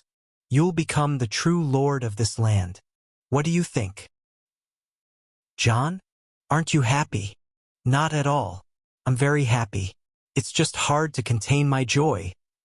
Is that so? Don't worry. Aren't I someone who always keeps his word once given? You will undoubtedly enjoy wealth and glory. So, as the governor of Virginia, I need an opportunity to have an audience with the emperor. I cannot decide anything. Is that so? He moves only by his own will. John White spoke more proudly and firmly than ever before, because the authority behind him was greater than that of Walter Raleigh, and even greater than that of the English monarch whom he served. I'll ask him, but don't expect a positive response necessarily. I understand. I just hope my desire to maintain friendly relations is conveyed. Are there any Englishmen near him who can interpret writing? I'd like to send a letter. And so the Nautilus departed and reached Croatan Island. 2 letters were delivered into the hands of Emperor Nemo. One was from Sir Walter Raleigh, full of elaborate and ceremonial language. Long passages filled with poetic praise for the great emperor's wealth, glory, and mercy. And the other was from John White. He had written just one line. Whatever happens, I will follow only your decision. == Great One, your holy decision will be the cornerstone of all churches to be established in this land. Great One, I see your glorious future. I see a future where all Christians praise your name and give their children your name. Great One, I praise you, not because you are wealthy, nor because you command many subjects, but because your soul is brilliant and noble. Your soul will now be reborn through the holy baptism. Flutter. I skim through Walter Raleigh's letter full of flowery phrases, turning page by page, then set it aside. And I lightly glance over John White's letter, which takes much less time and effort to read. Whatever happens, I will follow only your decision. Reading Raleigh's dazzling letter and White's brief line alternately, I sigh. Ha! I find myself holding my head without realizing it. My head throbs, causing me to bow it. Having put down the letters, I sit silently in the quiet living room with no one around. Finally, what was bound to happen has happened. Until now, I've moved only according to my wishes at each moment a situation arose. I saved the English because I was reluctant to let people die. I expanded the vineyard across the entire island because I wanted to grow grapes. I distributed surplus grapes to people because I didn't want to waste the grapes I had carefully grown. As a result, I have now become an angel, become a great chief, and now even an Indian emperor. What's next? I am no longer the fool who blindly charged at Spanish soldiers with an excavator. I know what I am. I am an immortal. I do not die. I am the owner of a farm with infinite resources. Will I live forever? Probably so. I am a miracle itself. Then, in this era, in the 16th century where miracles are considered either acts of God or Satan's schemes, how can I survive? For now, I might be able to deceive Walter Raleigh. If I act out the role of a somewhat scantily dressed, ridiculous Indian emperor a few times, he will leave satisfied. And someday, when someone discovers the fact that this Indian emperor never dies, the charade will be over. Therefore, deceiving Raleigh and hiding the secret is a stopgap measure. Not meeting him is also avoiding the problem, because white men will always covet this land. So there are no eternal secrets. Before the day comes when white men's hands reach out in earnest, I must decide. For my safety and Eleanor, Tomás, Manteo, Vicente, John. For the safety of those who follow me. England is necessary. For my daily life to be maintained, this Croatan colony must be maintained. And Spain will not leave this place where Englishmen live alone. Haven't we already fought once? Indeed, I need England as an ally. Raleigh is also necessary. And Walter Raleigh is the one who has been entrusted with the governorship of Virginia from England. If I'm not going to kill him, I must win him over. Yes, I must win him over. And now I know myself. I am an immortal and the owner of infinite resources. I already knew well how someone with such conditions should win over and subjugate people of the 16th century. Knock, knock, knock. Is that Eleanor? Yes. May I come in? No. I'll come out. Creak. As I open the front door, Eleanor looks up at me. She looks at me with eyes full of awe and respect, with a flushed face from excitement and nervous, trembling pupils. Father said we need more potatoes for managing the farm. I was wondering if we could send more seed potatoes. Is that okay? Yes. Walter Raleigh must also look at me with such eyes. He too must be in awe of me. He too must think of me as an angel. A part of the puzzle I had long postponed in my mind comes together. A key figure in English politics, the Queen's most beloved lover, the most loved and hated man in London. I will subjugate him, and I will have him in my hand. I will survive. As an angel. Chapter 27, Prophecy 1. Ha! Ha! This installation is a pain in the ass. My body felt tired, probably because I stayed up all night reading the Bible and game catalogs. Continuing to work alone immediately was draining. I sat down on a folding chair set aside in a corner of the farm and opened large-print Revised Japanese Bible, which I had bought for my father when his eyesight deteriorated, next to the Immortal Order catalog. And there, I examined one by one the appearances of angels descending or manifesting. The result was exactly as I had observed yesterday. Angels protect people and wage spiritual warfare against demons. They serve humanity and the church as instruments of God, and when the final judgment comes, they will annihilate the evil of this world. They comfort the fugitive Hagar, announce Jesus' conception to the Virgin Mary, fly through the heavens, defeat demons, burn 185,000 Assyrian soldiers, and appear as visions before various prophets to show the future. Among these, what can I do? Suddenly appear before a saint? I don't know who the saints of this era are, but I doubt there are any within 1,000 kilometers of here. Flying through the sky? Obviously impossible. For reference, there are more than 200 years left until the Wright brothers are born. Teleporting and defeating demons? That's also impossible. I can't even guess how long until teleportation is developed. Is it even possible to develop? Burning 185,000 people? If that were possible, you wouldn't be human anymore. Come to think of it, instant body regeneration probably makes me not human either, so I take back my last statement. Anyway, among the many powers of angels, there's only one I can imitate. Prophecy. Strictly speaking, theologically angels can't prophesy, it's all shown by God. But that's not important. Angels do appear in events where they show visions of the future to prophets like Daniel and Zechariah, or interpret those visions. The angel of Fatima, who appeared in the 20th century, also showed the future to witnesses. That's important. Angels are the messengers of prophecy, and I can make those prophecies. With what? Immortal Order, Origin game supplements, and background information. With this, and if I add my shallow knowledge of world history, I can foresee the future for decades, no, hundreds of years ahead. With this, I realize the power of an angel.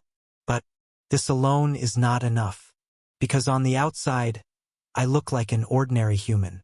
I can't emit light from my body, don't have wings, and I'm not a non-human life form like the wheel with dozens of eyes that occasionally appears in the Bible. In other words, I have the power of an angel but lack the majesty. I look around. This is inside a greenhouse full of Shine Muscat grapes ready for harvest. Grapes also have great symbolism in the Bible, as Jesus Christ said, "I am the true vine, and my Father is the gardener." John 15 verse 1. Above all, this is indoors. I whisper softly inside the half-finished greenhouse. Walter, Raleigh. Then, from speakers spread around, a voice amplified several times begins to resound. Walter, Raleigh. The voice spreading indoors creates a solemn atmosphere with its insane volume, overwhelming feeling of emanating from all directions, and the unique resonance of a confined space. Yes, so this is how the karaoke machine and speakers forced upon me during the village event shine. Anyway, I've thoroughly hidden the speakers, so there's no worry about Raleigh finding them. Here, I will reveal the majesty of an angel. Of course, it remains to be seen whether the other person will be intimidated just by having a voice echo through speakers. The speakers are just seasoning. Ultimately, the essence lies in the power of prophecy. To the 16th century person shaken by voices coming from all directions, I will whisper the future. It shouldn't be too difficult to at least appear as a prophet. If the plan works well, Walter Raleigh will kneel before the power and majesty, and I will descend before him. As the angel of the new world, I put down the Bible. .. We're arriving soon. Croatan is in sight. Hearing such a shout, Walter Raleigh picks up the Bible he had left on the ship's deck. Making the sign of the cross several times, he tries to suppress the laughter that keeps bursting forth. Wealth and glory. He has pursued wealth and glory all his life. Born into a fallen gentry family, and as the youngest son at that, he has lived a life of contempt.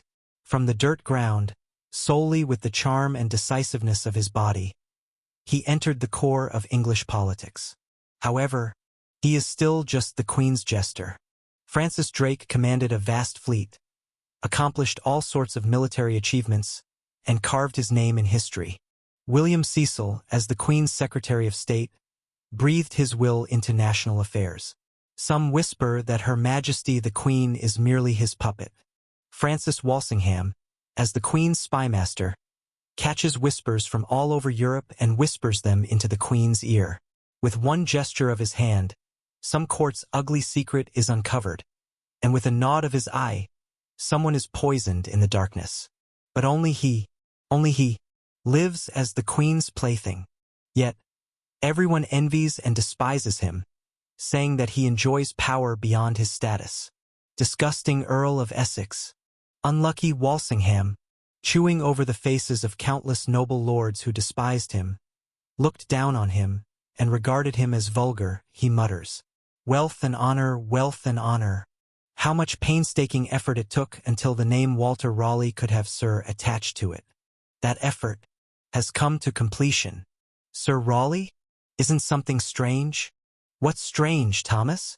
No, when I explored last time, Croatan was just a small sandy island. The possibility of an Indian emperor's court being there is ridiculous. He is an emperor. He is an emperor who moves thousands of subjects with a single gesture. A palace rising like a mirage with just one word from him is nothing. That may be so, but why Croatan specifically? Why appear on a remote, barren sandy island? Besides, isn't Croatan Mantio's homeland? Mantio has never once mentioned that there was a great emperor near his hometown.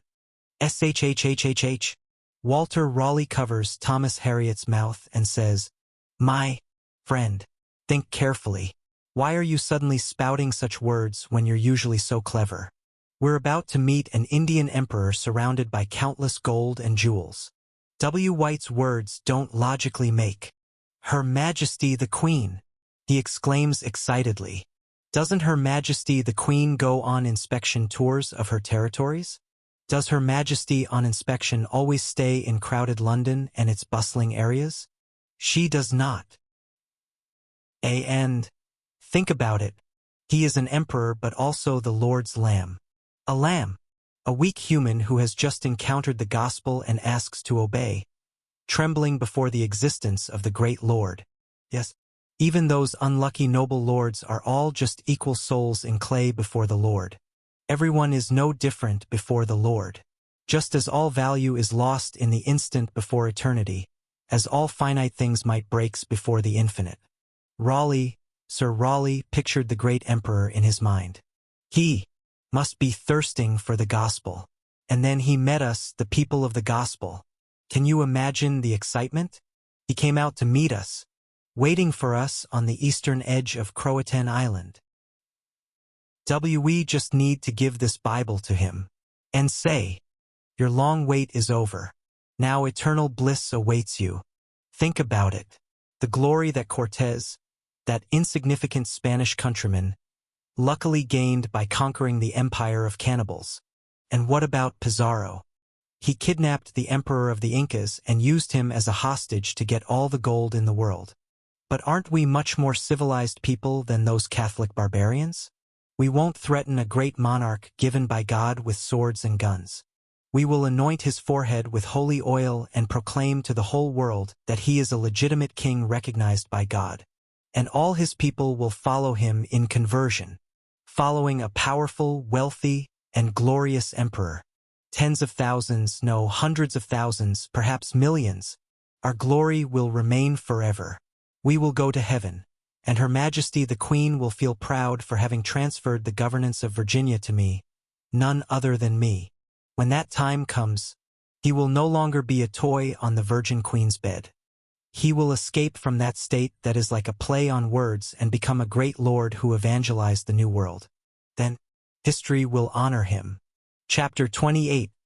Prophecy 2. We've arrived. Croatan Island. Excellent, Governor John White. I can see the Emperor's coastal fortress over there. It's beautifully built. I can feel the majesty of a great monarch. Is the Emperor's city at the end of that road? Yes, it is. Good. Thomas? You come too. I'll wait on the ship. Are you serious? With eternal glory waiting. TSK. This was the problem with skeptical atheists. Sir Raleigh shook his head and stepped onto the sandbar of Croatan. And as he walked along the road with White, peculiar huts unlike any he had seen before appeared. Clumsy but double-storied, all with walls painted white and roofs painted green. These strange huts. The natives and English people coming and going there. Seeing their smiling faces, Raleigh's conviction only grew stronger. Before long, a green wire fence surrounding a not-so-large estate comes into view. Someone was waiting in front of that gate. This is his residence. The Imperial Palace? In a manner of speaking, yes, it is. While someone who appeared to be a guide was walking toward them, suddenly John White turned to Walter Raleigh and said, "Sir, what is it? Be careful with your words to him. He is a far more noble and powerful being than you can imagine." "I know." No. "You don't." What's this? The sense of discomfort he had felt from White's attitude before begins to rush in at once. Why is he so devoted to the Emperor of Barbarians? Is he the benefactor of his daughter and granddaughter? That could be. But doesn't he speak as if that emperor is his lord? As if not the Queen and himself, but the Emperor of this land is his true superior. As if the Emperor of this land is far above the mere monarch of England. "There, Mr. Hewitt? This is Sir Raleigh. Please, guide him." "Hello, Sir Raleigh? I am Thomas Hewitt." And at Thomas Hewitt's call, he shakes his head vigorously to dispel the recent sense of discomfort. It's a needless thought. What if he makes a slip of the tongue by harboring strange thoughts? As White warned, no one can ruin this moment. This moment, the moment he gets his hands on eternal wealth and glory, must be perfect above all else. Yes, very good. The Emperor must trust you to have admitted you into the palace like a butler. Pardon. Where is he? I can hardly bear my desire to gift him the Bible.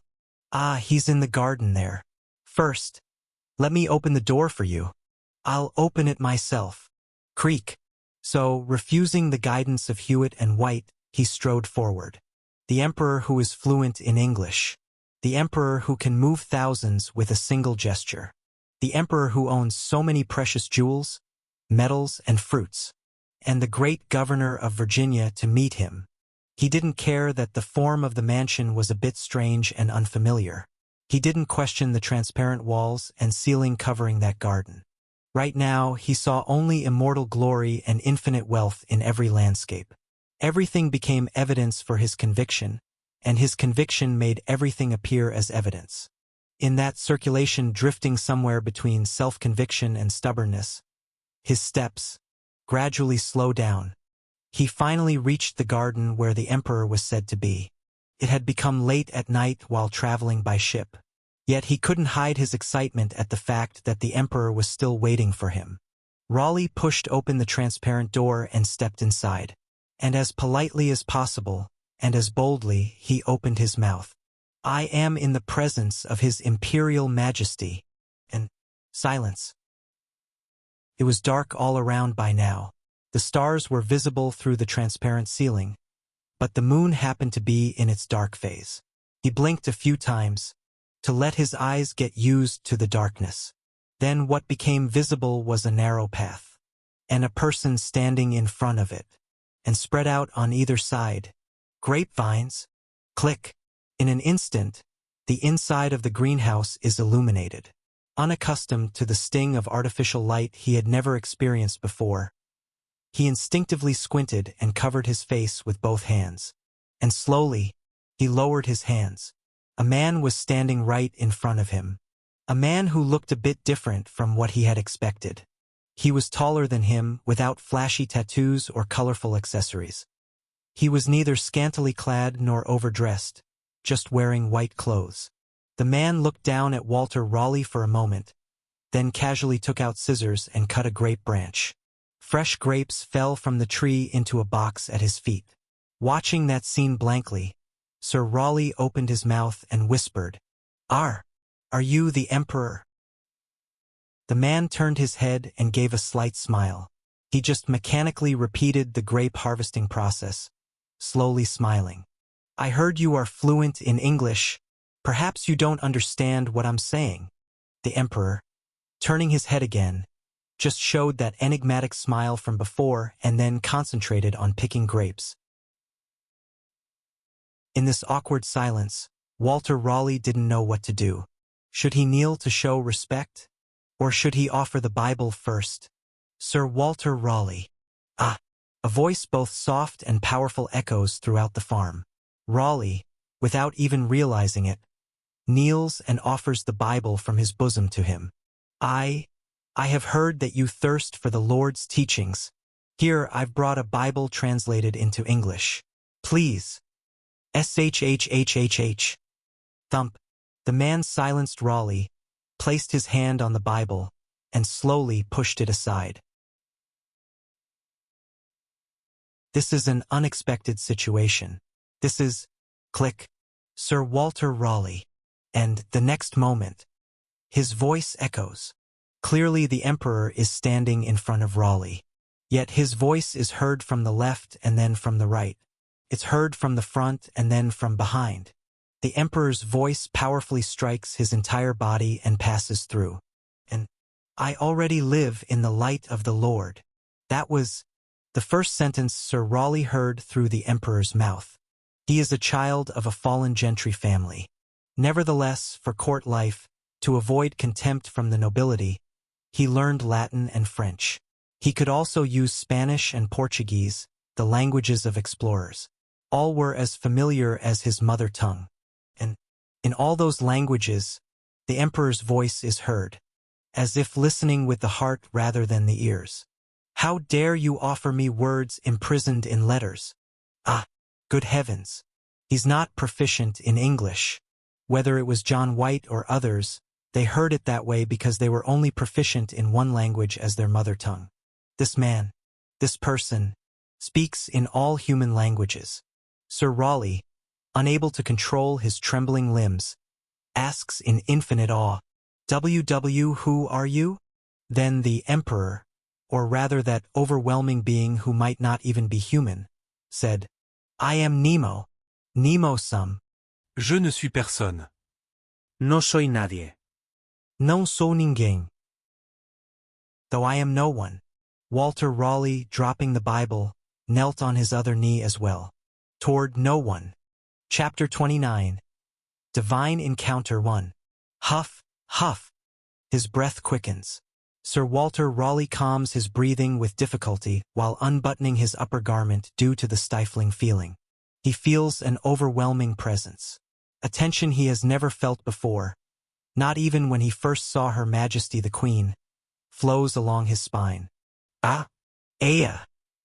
He recalls the imagination he had drawn until just now. He kneels to show respect to the noble yet ignorant barbarian chief. The chief utters a few words in broken English and shows curiosity about Raleigh's clothing. Smiling, he politely brushes off the chief's touch and then offers him the Bible. And he says, "This is the fountain of eternal life." Then the chief questions, "Fountain?" and examines the Bible, turning it this way and that. Not knowing what a book is, he ponders how to handle this strange object. He teaches the chief step by step how to open the Bible and reads from the first verse. "In the beginning, let there be light." Yes, like that, character by character, character by character. He teaches the blessed verses of the gospel to one who doesn't know the gospel. Remembering how foolish that imagination was, his face turns red. He gasps for breath and opens his mouth. What are you? What on earth? Did I not tell you? I am one who sees the Lord's light up close. Again, with each word, each phrase, he feels a heavy pressure. It feels as if he's hearing his voice directly with his heart rather than his eardrums. Compared to the Lord, I am nothing. Every syllable he articulates clearly is translated into the many languages familiar to him and nailed like stakes into his ears. This is no longer just speech. I am Nemo. This is the descent of the Holy Spirit. Suddenly there came a sound from heaven like the rushing of a mighty wind, and it filled the whole house where they were sitting. Acts 2 verse 2. And divided tongues as of fire appeared to them and rested on each one of them. Acts 2 verse 3. And they were all filled with the Holy Spirit and began to speak in other tongues as the Spirit gave them utterance. Acts 2 verse 4. This is exactly what was described in the Acts of the Apostles. Trembling with fear, lifting eyes half filled with tears, Walter Raleigh speaks. Could you be the Lord? Foolish words. How could you confuse the potter with the pot? Then, did I not tell you? I am one who hears the Lord's words up close, sees the Lord's light up close, and touches the Lord's garment up close. I am Nemo. Ne. Montag. Yes, that is what people on earth call me. Only then does Raleigh feel as if something is being pieced together in his mind. Why John White showed such reverence with a cautious attitude. Why he hesitated, hiding his identity little by little. Tremble, tremble. The trembling starts from his fingertips. His whole body trembles with awe and shame. I tried to gift him the Bible. If you are not Satan or the Antichrist, you must surely be an angel. Good heavens. To such a being he wanted to gift a Bible, baptize him, make him swear to be a subject of England. Are you worried that I might be a devil? Indeed, I suppose that could be possible. The second beast of destruction performs great signs, even making fire come down from heaven to earth in front of people. Imitating the power of the Lord, Revelation 13 verses 12 to 13. Nu. I speak honestly. Walter Raleigh, barely enduring the fear that envelopes his body, speaks. If you were Satan, you would vanish in the name of the Lord. If that's not the case, I dare to request proof here. Yes, I may be as foolish as St. Thomas who put his finger in the Lord's side, or like Gideon who believed in the Lord only after seeing the dry fleece, but suspecting and guarding against evil is also a virtue that his sheep should have. Your words are right. Nemo nodded to him and smiled. Well done. Although you may have broken the seventh commandment, you truly strive to serve the Lord. The seventh commandment, if it's the seventh commandment in Exodus, you shall not commit adultery. Raleigh's face turns red again. He bowed his head deeply, almost touching the floor with his face. With our Virgin Queen, Her Majesty, a relationship too shameful to... That's not what I meant. Pardon. Your lover, Bess. What? How do you know about her? You wish to marry her, yet you share a bed with the Queen. This is shameful. How? The being before him makes the word how embarrassing. Nevertheless, Raleigh, with a thread of doubt, with fear toward hell, asks, isn't that, ultimately, a thing of the past? Even the devil could know such things. Return. Pardon. Return and see. Watch as the current pope dies and Ippolito Aldobrandini of San Pancrazio becomes the new pope. He will choose Mercy, Clemens, as his new name. A clear prophecy. Whether it is true or not, no one can know, but he spoke decisively nonetheless.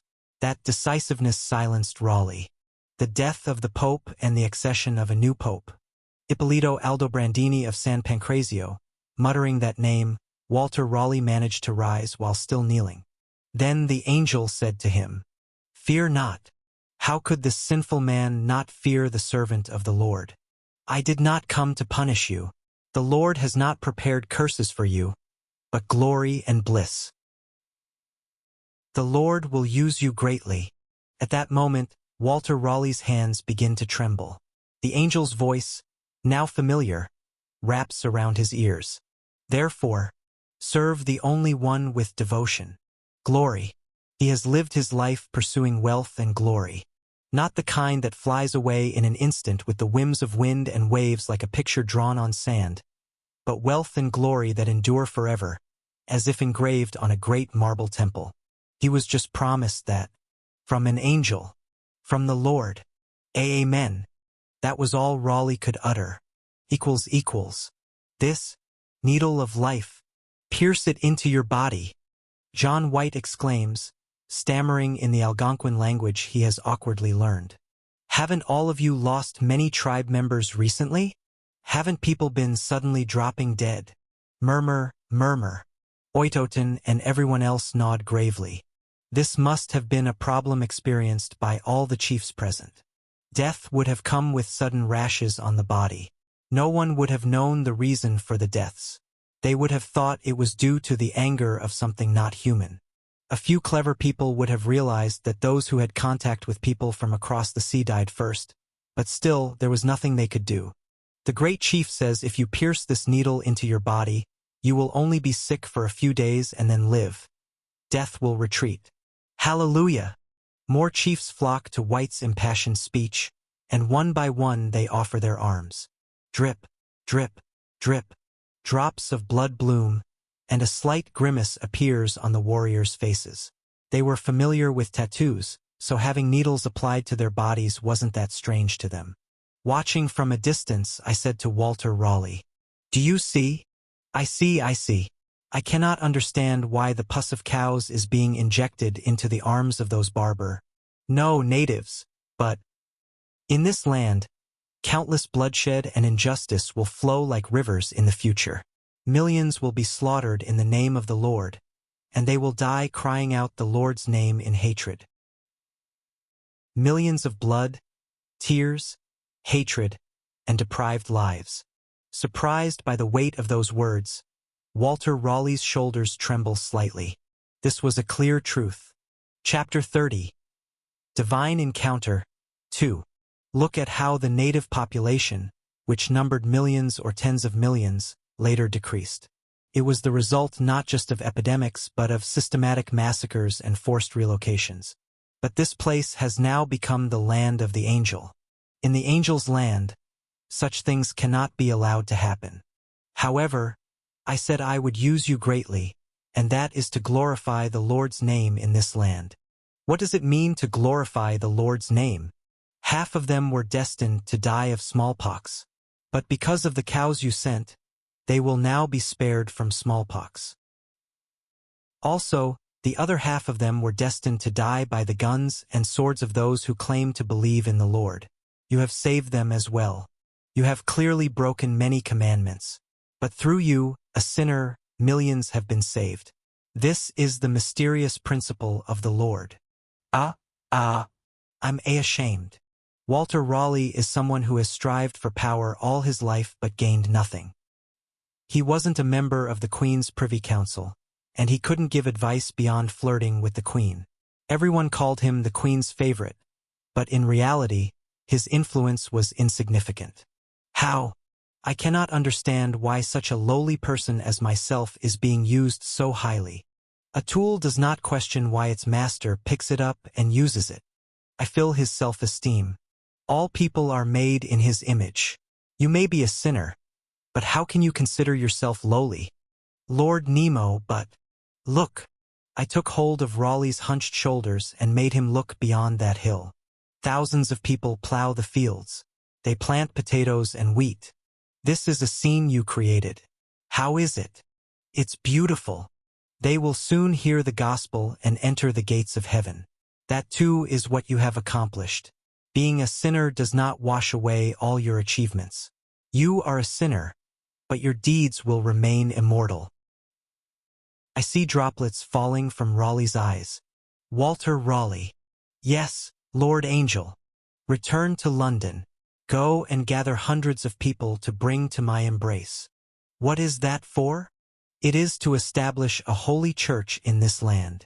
It's for this colony to be self-sufficient. Thousands of inexperienced farmers have appeared. They have come under my control. Then is this an English colony? Or is it a kingdom of natives? If my domain remains a kingdom of natives, it will eventually be exterminated. It's not just England. Similarly, there is France, which will extend its ambitions toward the New World. They too will venture into North America within decades. Establishing a native kingdom alone cannot survive here.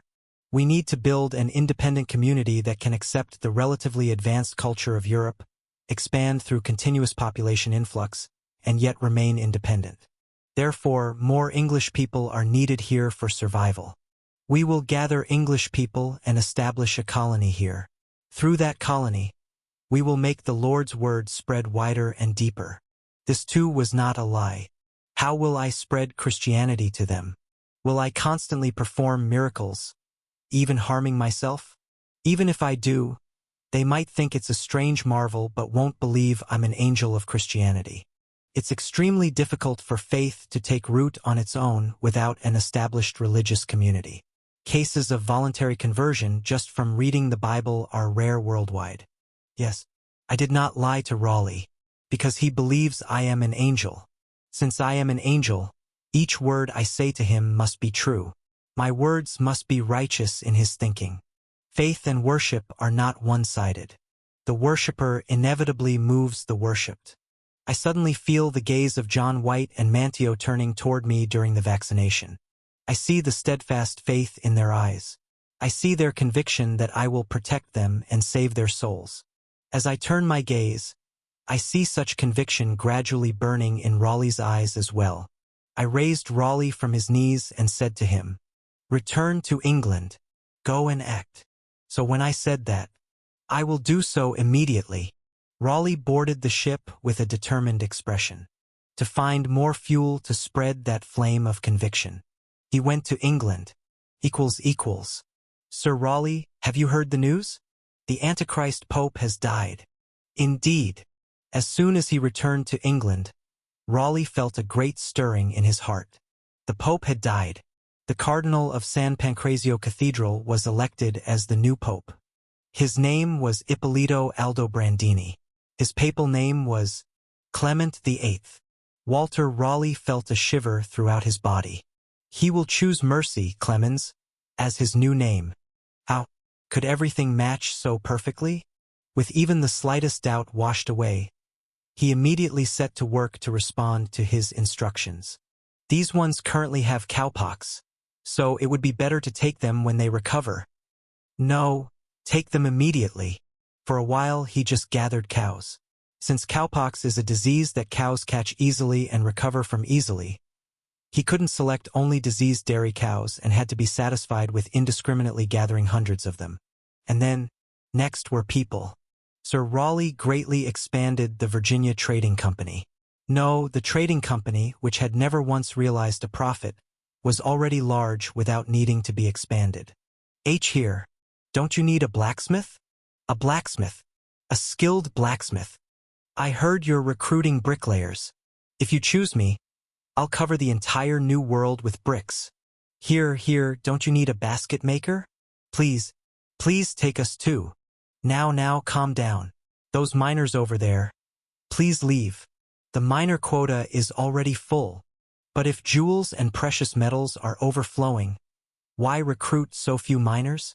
The first floor of the bustling Virginia Trading Company building was crowded with all sorts of middle-class and lower-class people applying for immigration. However, since only a very small portion of them were selected, disappointment and anxiety filled their eyes. The second floor was frequented by the relatively upper class and nobility. Even today, Raleigh, who had been filtering out immigrants without special skills all day, occasionally received guests to attract investment or exchange pleasantries. But what brings a member of the House of Commons here? Well, as the reputation of your colony deepens day by day, I too would like to travel there. Today, there was a visitor with a somewhat different purpose. The man before him was, frankly, a thorn in Sir Raleigh's side. He was renowned as an advisor to his political opponent, Robert Devereux, Earl of Essex. The sight of him gradually exercising political influence by receiving the Queen's favor was not particularly welcome to him. But, even so, the rule of the subtle stage of politics is that one cannot openly antagonize. As it happens, since you don't grant anyone the right to sail to the Virginia colony, I would have to take your ship. I'm curious. What kind of society will unfold in the New World? And how majestic will the appearance of that great Indian emperor be? He is not someone you can casually mention. You speak highly of a barbarian? Ha! Could a mere barbarian possess such advanced technologies? That could be true as well. Anyway, I want to go too. Not to settle permanently, but just to travel and look around, you might say. Would that be all right? Walter Raleigh glared at the man before him for a while, stroking his chin. The man didn't show great hostility toward Sir Raleigh. He really did seem to want to go to the New World purely out of scholarly curiosity. Or, as rumored, given his character of flattering those in power, he might be trying to switch allegiances. Sir Raleigh carefully nodded to the man before him and said, "Very well. I hope it will be a satisfactory journey for you." "Ha ha ha. Thank you, Sir Raleigh. I will surely repay you someday. That doesn't mean you should go around spreading rumors. The fare will be expensive, and the available cabins won't be spacious. We barely have enough space to carry honest citizens who will settle permanently. So it would be troublesome if tourists flaunting their status flood in." "I understand. I'll be sure to remember that," the man said, deeply wearing his hat and bowing his head. "I, Francis Bacon, will certainly not forget this favor." After sending the man off, Sir Raleigh sighed and leaned back against the backrest. That's already the second tourist. Some strange actor came and pleaded, so he let him, and now it's a rattler. Raleigh looks at the calendar. It's already February 1592. Even that dreamlike moment of audience has already become a thing of 3 to 4 months ago. It had been enough time to carry out his orders. February 25th, 1592. Departure date. That's what was written on the calendar. In a few days he will set sail again. This time with hundreds of new settlers. Equals. I heard that Member Bacon is leaving on a tour. Is this something agreed upon with the master? No. He suddenly left on his own. Che, that's how fickle people are. Actually, it's for the better. We need a witness. Robert Devereux, Earl of Essex, said while nervously stroking a dagger. We need a witness to tell how Sir Raleigh's American colony collapsed. Chapter 31. Schemes. Do you understand? It began with Sir Raleigh's statement. This is a fruit that the barbarians consider most precious, which my trusted explorer John White brought back after pleading with the noble local collaborator. I believe it might be the great king or emperor of the region. There is a great king or emperor in America. Our colonists, together with a powerful local collaborator, defeated the Spanish fleet. They've captured a galleon and are using it to defend the place. A monarch powerful enough to defeat Spain. Whenever Sir Raleigh introduced the treasures he had obtained, he inadvertently mentioned that local collaborator. He was probably repeating exactly what he had heard from his explorers. That is, all the gifts he presented to the Queen came from that powerful local collaborator. Raleigh's collaborator commanded craftsmen who cut jewels more precisely than European artisans, possessed military power capable of defeating Spain, and controlled farms that grow delicious fruits. This makes everything clear. Raleigh's colony comes from his relationship with that local collaborator. If we persuade him away from Raleigh's explorers, the Earl of Essex made a proposal to Walsingham, his father-in-law and someone who disliked Raleigh as much as he did. And if the colonial enterprise goes awry? The Queen's spymaster Walsingham rejected it instantly. Don't talk nonsense. That colony is a good stopover for attacking Spanish colonies. Plus, it has vast resources. But, if things continue like this, Walter Raleigh will? Raleigh, Raleigh, are you afraid he'll monopolize Her Majesty the Queen's favor? You're younger than him, aren't you? Use that charm. If that's all you have to say, I'll be going. Evidence 1. Walsingham no longer checks Raleigh. Evidence 2. Walsingham raised me as Raleigh's counterbalance. Conclusion 1. Walsingham has abandoned me. Conclusion 2. I am politically finished. A cornered man can do anything. So the Earl of Essex began to devise a plan. A plan to destroy Sir Raleigh's colony. Today we all gathered again in the church/village hall/meeting place. When I knelt on both knees and clasped my hands, everyone swallowed hard. Even Hewitt's hands, standing in front of me, were trembling. That. Ha! I'm nervous. It's just practice, isn't it? You can proceed without pressure. Then I'll begin. Well, Nemo, the great chief of the Croatan, Pamlico, Chesapeake, and other peoples, now swears allegiance under God's blessing to Elizabeth, the lawful Queen of England, France, and Ireland, and defender of the faith. Oh. No, Surrey. It's just so absurd. It's okay, Mrs. Dare. It is absurd. What kind of situation is this? Since you've already become a great chief, couldn't you think of it as a similar secular position? That's not a position where you have to serve someone above you. But this, an angel? Becoming a subject of Her Majesty Queen Elizabeth is so strange.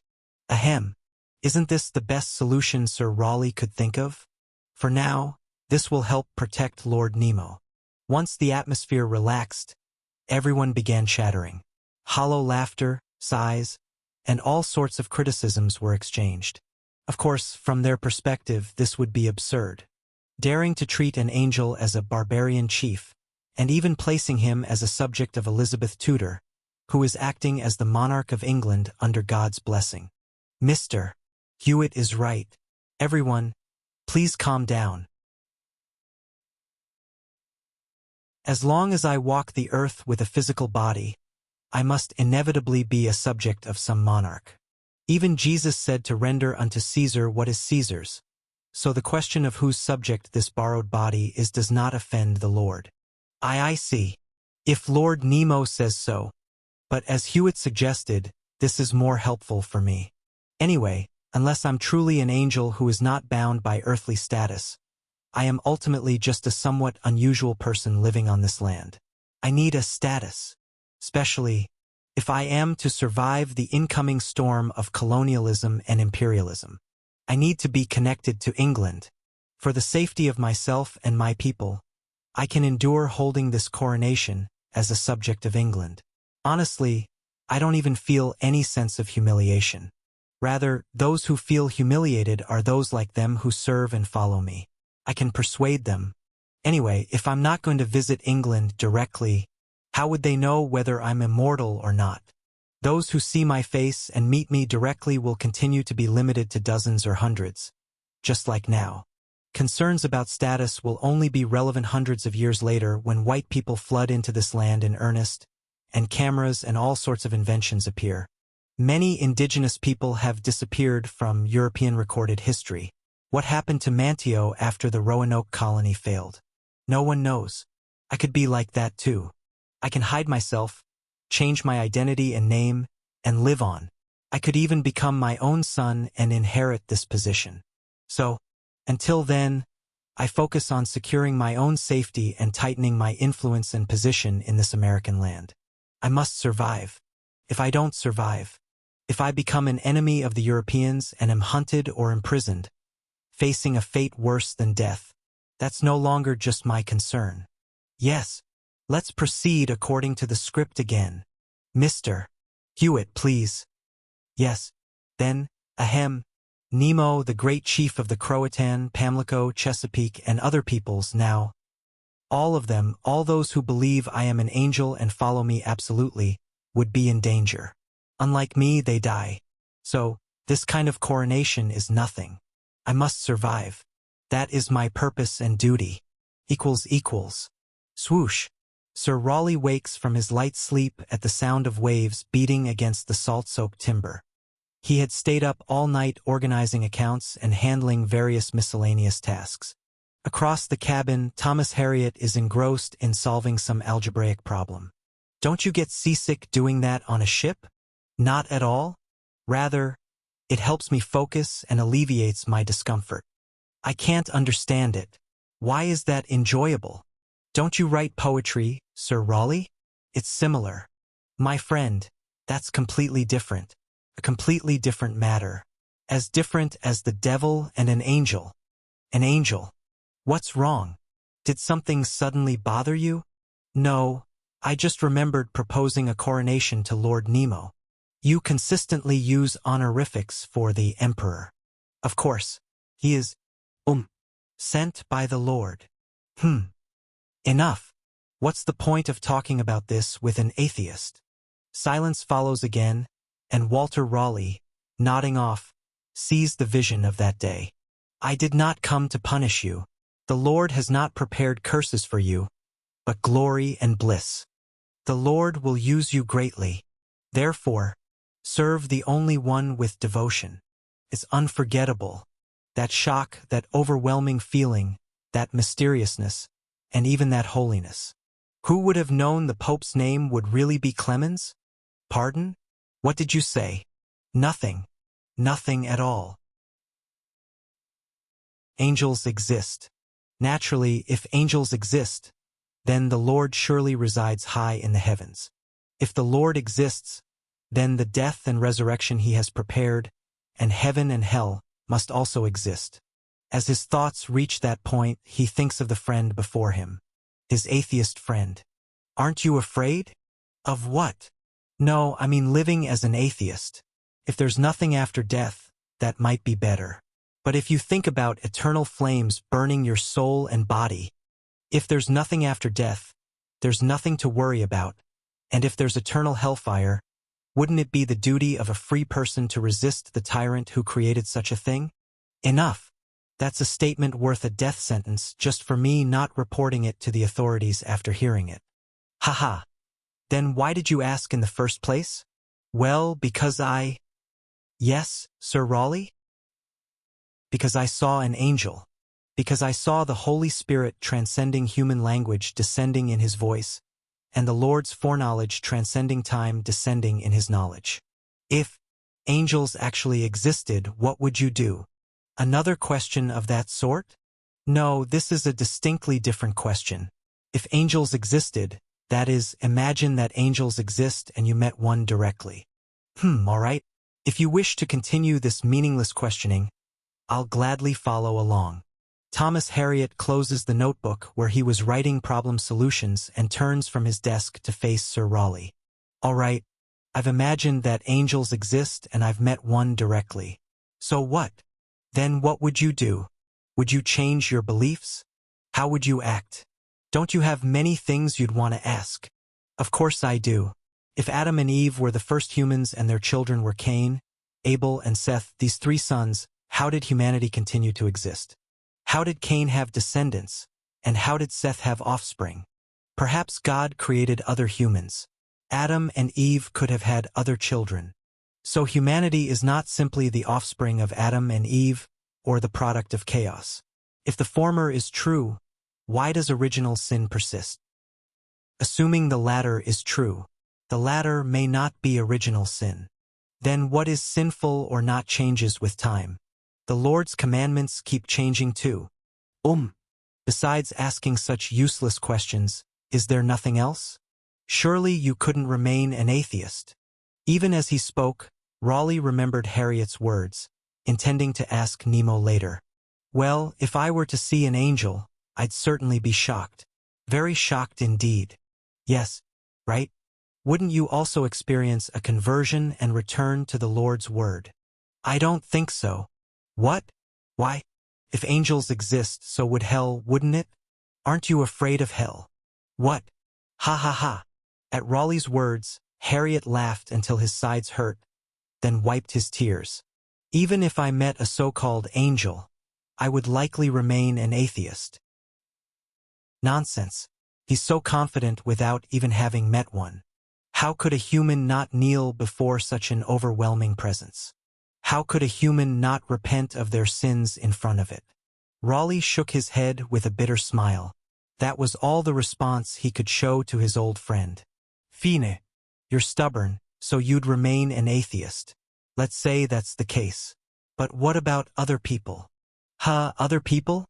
Yes, other people would all be overwhelmed by the angel's presence. Everyone would repent of their sins and shed tears. Even someone like the Pope.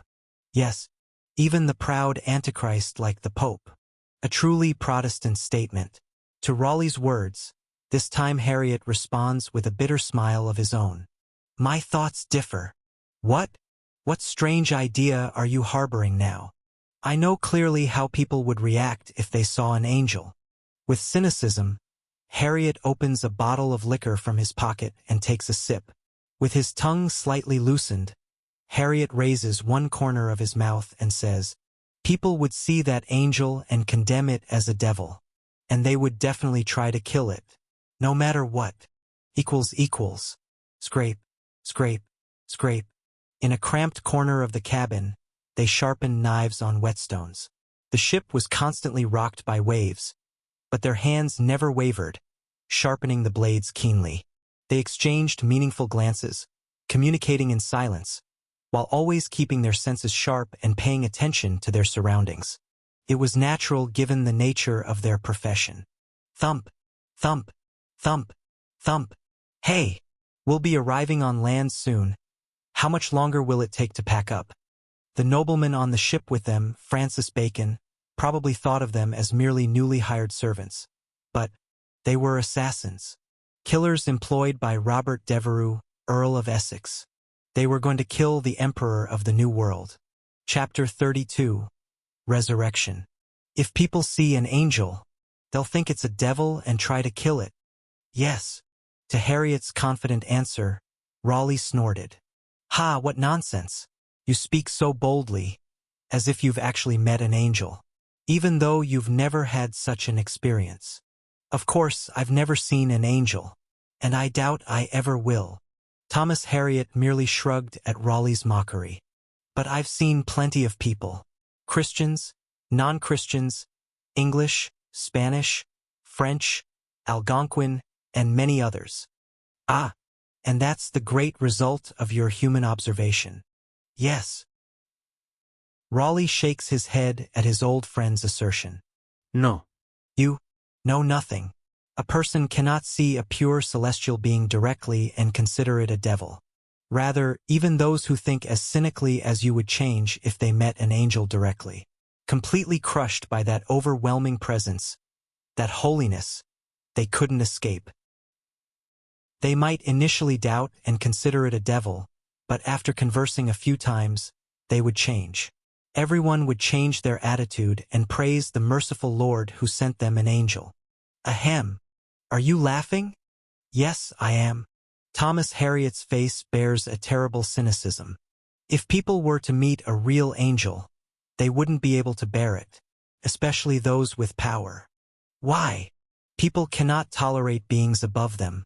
They cannot stand beings they have no control over, that they must simply follow. The smile gradually fades from Harriet's face. If Jesus Christ returned to the Vatican, the Pope and cardinals would unanimously crucify him. It would be the same if Muslims saw the return of Muhammad. I am certain, even if it were a real angel, no, especially because it is a real angel, people would turn away from the truth. A cloud briefly covers the sun. As the sunlight entering the ship's deck disappears, shadows fall on both men's faces. But, are we really supposed to kill him? An assassin, pretending to be a shoe polisher while sharpening a shoemaker's knife, asks. The leader, who was dozing with arms folded in a corner of the cabin, answers. Why do you ask? Aren't we English? Yes. The Lord told us to serve Her Majesty the Queen of England from birth, so we're English. What are you suddenly going on about? Get to the point. Well, everyone's been excitedly talking about how the new colony will flatten Spain's nose and make it easier to strike Spanish colonies? But aren't we ruining that? At that moment, everything around becomes quiet. All the assassins who were sharpening and wielding knives stop moving and stare at the fake shoe polisher. I feel a bit guilty. I hear that the Indian emperor even saved the colonists when the colonial enterprise was failing and they were all about to go to heaven. To repay someone who saved our compatriots with a knife. It really bothers me. The leader cuts off the fake shoe polisher's words. We were paid. Did you alone not get paid? I did. I did. But did you throw your money pouch into the Thames? I didn't do that. Then shut up and kill. Think of money as your lord, your conscience, and your queen. The assassins in the cramped cabin snicker at the slight blasphemy. The leader, however, still speaks without a hint of humor. Even if the Lord himself were resurrected, if you're paid, you must kill. That's your job. That's a bit. Know that if you say one more word, you'll die before the Indian emperor. Only then does the fake shoe polisher resume sharpening his knife. He sharpens it diligently enough to slash a person's throat. Equals. People see what they want to see and see things according to what benefits them. That's my belief. You said everyone would change if they saw an angel directly? Then why did the Pharisees who saw Jesus Christ act as they did? Shouldn't all the Jews who met Jesus have converted? But what was the result? They all flocked to Pontius Pilate and asked him to kill Jesus. And their descendants still don't believe in Jesus. That's what I think. If a person were to see an angel directly, and if that angel said anything even slightly offensive to them, people would try to kill the angel. I am convinced of that. The sound of waves echoes in the silence. The creaking sound of boards rubbing against each other as the ship moves tickles the ears. You're wrong. Sir Walter Raleigh, annoyed by the silence, finally adds one more thing. Pardon. I said you're wrong. Raleigh, as an excellent poet, picked out a few beautiful words and rhetorical expressions, but then gave up. He decided to speak more roughly, more directly. You've never met an angel directly, have you? Yes. You haven't seen one. You have never seen an angel. What are you saying now? A real angel. Just seeing one brings a moment where you can't help but be convinced. Such a moment comes, I'm saying. A moment that erases all doubts in your heart and makes you absolutely certain that the being before you is truly a holy celestial being. Do you understand? I don't. That's why you're an atheist. Sir Raleigh, you speak as if you've directly seen an angel yourself. Just as Harriet was responding tersely, the cabin door swings open. An excited sailor shouts to the two. We've arrived. We'll soon be at Chesapeake Bay. Finally, my goodness, we're finally arriving. Sir Raleigh rises with a somehow solemn and heavy expression. He calls a servant waiting far down the corridor and asks, Where is the crown? It's here. Good. The Bible? That's also here. Thus, with a box containing the crown made for this day in one hand and a lavishly gold-embossed Bible in the other, Raleigh walks down the corridor. Harriet also quickly follows him. As Raleigh reaches the deck, he immediately sees people gathered like grains of sand on the beach beyond the railing. The number of nearby natives, seemingly more numerous than last time, reaches thousands, and among them are about 100 Englishmen. And among them stands Lord Nemo again, right in front of the harbor where they are about to dock. People crowd around him particularly like clouds. Some might see him as the governor of Croatan, while others might see him as the great chief. And Walter Raleigh sees him as an angel. Just seeing that figure makes Raleigh swallow. Soon the ship approaches the hastily constructed harbor, and while controlling the movement of passengers, Walter Raleigh and Thomas Harriot are the first to disembark and set foot on the jetty, still holding a box containing the crown in one hand and the Bible in the other. The most sacred, or most blasphemous moment of his life approaches. He will directly place a crown on an angel's head, make the angel place a hand on the Bible to swear allegiance, and make the angel confess to being a subject of the Kingdom of England. The heavy weight of that thought prevents Raleigh from properly taking steps. His hands begin to tremble. His breathing gradually quickens. His vision blurs from the edges. Yet step by step he moves, because it is his duty. As he walks slowly, about 700 Englishmen who arrived on over a dozen ships have also disembarked behind him. Thousands gathered here are watching Nemo and Walter Raleigh, who is heading toward him. A historic moment. In a way, a moment he desperately wished for. Evangelizing the New World, bringing a foreign monarch to his knees, establishing an immortal achievement that will remain forever. That moment has come. Finally, Walter Raleigh stands before Nemo. Harriet stands far behind. Sir Walter Raleigh? That voice again. Please extend the Bible forward. Shouldn't I make my pledge? Sir Raleigh. The angel urges him in all the languages he knows.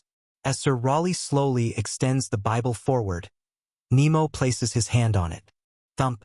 You, Nemo, great chief of the Pamlico, Chowanoke, Croatan, Chesapeake, and other peoples, now intend to swear allegiance under God's blessing to Elizabeth, the lawful Queen of England, France, and Ireland, and defender of the faith. Will you follow God's law and spread God's word widely? I will. Will you serve the lawful monarch of England, France, and Ireland diligently? I will. Will you protect your people from all evil and govern them according to just laws? I will. In silence, Raleigh opened the box. A splendid crown adorned with gold and jewels shines within the box. But it is merely a product of folly. No magnificent object made by humans could compare to the sacred radiance emanating from this person's very existence. Knowing this, Raleigh nevertheless places that crown on Nemo's head. Then all those gathered here, as if they had rehearsed, kneel in unison. As Raleigh belatedly stretches one leg back to kneel as well. Kai-ah! Someone's sudden scream. Unwittingly, Raleigh turns around at the scream. At that moment, what entered his eyes were Harriet's shocked face and Englishmen scattering in all directions in panic. And the shoe polisher, the cleaner, the servant come running. At first, unable to grasp the situation, he wondered what was causing this commotion. And then, a moment later, he sees the blades that sprung from their hands. Moving as if one body, they block his retreat and approach from all directions. It feels like seeing teeth approaching while being half swallowed by a shark's mouth. Raleigh froze instantly. There was nothing he could do. Farewell. Don't blame us. Numerous blades rushing toward him. Whose doing is this? The Earl of Essex? Or Lord Walsingham? No, there are too many candidates. There are so many who mocked, despised, and hated him that he cannot specify a candidate. And they are too close to avoid. And if he avoids them, Lord Nemo, who has just knelt and is rising, will be hurt. Good heavens! That would likely be his last words. Raleigh closes his eyes and recites the Lord's Prayer, waiting for the daggers to hack his body. And, Sir Raleigh, whoosh! Suddenly something pulls his body. Hurriedly opening his eyes, he sees that he himself is still intact. Instead, he saw someone being torn apart by the shark's teeth. The throat, chest, waist, shoulder, thigh being hacked. So, instead, the one who was stabbed was Kaiawea. Go good heavens! The Indian emperor has been stabbed. Ah! The body clad in white clothes falls, covered in blood. The most noble being in this world falls. Thud. Words do not come properly from the fallen body. I did not come to punish you. The Lord has not prepared curses for you, but glory and bliss. The Lord will use you greatly. All the words he left him scatter and disappear like a mirage. It's as if all the light in the world is torn into 1,000, 10,000 pieces. Destruction. In this land, countless bloodshed and injustice will flow like rivers in the future. Millions will be slaughtered in the name of the Lord, and they will die crying out the Lord's name in hatred. Was that what it meant? Is this how it is realized? Well, Feeling miserable, Raleigh turns his eyes. Amid everyone fleeing, only the residents of Croatan remain kneeling in prayer. He was about to shout what they were doing, why they were leaving the angel alone. When feeling something strange, he turns back to the front. Then he was rising from death. Chapter 33, Mercy. Francis Bacon, an ambitious politician and brilliant philosopher, had deeply despised Aristotle's philosophy since his college days. Aristotle sought to find logical answers based on immutable truths, but could new knowledge be discovered that way? Humansti. Socrates is human. Therefore, Socrates dies. Is the fact that Socrates dies so new and valuable? No. Universal truths are not obtained by engaging in logical wordplay on such general propositions. One must move gradually towards truth through careful experimentation and verification from individual facts. Plato died, Socrates died, and Aristotle died. By confirming these individual facts, we can move towards the truth that all humans die. That was his belief. And at this moment, Bacon's belief approached him as an ironic metaphor. The servants that Robert Devereux had assigned to him each took out a dagger from their clothes and approached the Indian emperor. And once they stabbed his heart. Once more they stabbed his abdomen. Once they slashed near his throat. Once they pierced near his thigh. Thus, systematic individual strikes lead him to the final and universal state of death. Through thorough and careful verification and re-verification, the assassins confirm his death. Bacon's face turns pale. From this situation, he could recall several facts. Evidence 1. His patron, Robert Devereux, Earl of Essex, was very reluctant for him to come here, because it seemed like he was trying to align himself with Walter Raleigh, a rising star. Evidence 2. His patron has a very narrow vision and hasty temperament, stopping at nothing. And in the process, he often does incredibly stupid things. Someone whose abilities cannot support his ambitions, so to speak. Evidence 3. His patron has overflowing reasons to want to ruin Walter Raleigh's colony. Therefore, conclusion. The Earl of Essex sent assassins intending to screw over Bacon himself and Sir Raleigh. Even though having assassins accompany his close associate would naturally cast suspicion on himself. Bacon's face turns pale. His lips tremble, and the impending doom draws in his mind. Traitor, madman who led the American colonial enterprise to ruin, Spanish spy. It's over. With the death of the Indian emperor, his dreamed of brilliant political life also ends. Oh my goodness! Bacon unwittingly collapsed as his legs gave way. Socrates died. Cause: consumption of poison. Plato also died. Cause: natural death. Aristotle also died. Cause: stomach disease. Therefore all humans die. This was a truth forged through thousands of years of observation and experience. And the native emperor before his eyes did not die. The wounds that had been hacked open were being closed again, with severed blood vessels and muscles reattaching as they were originally.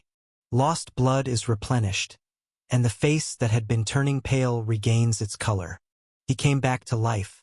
Therefore, from this individual fact, Bacon could draw one of two conclusions.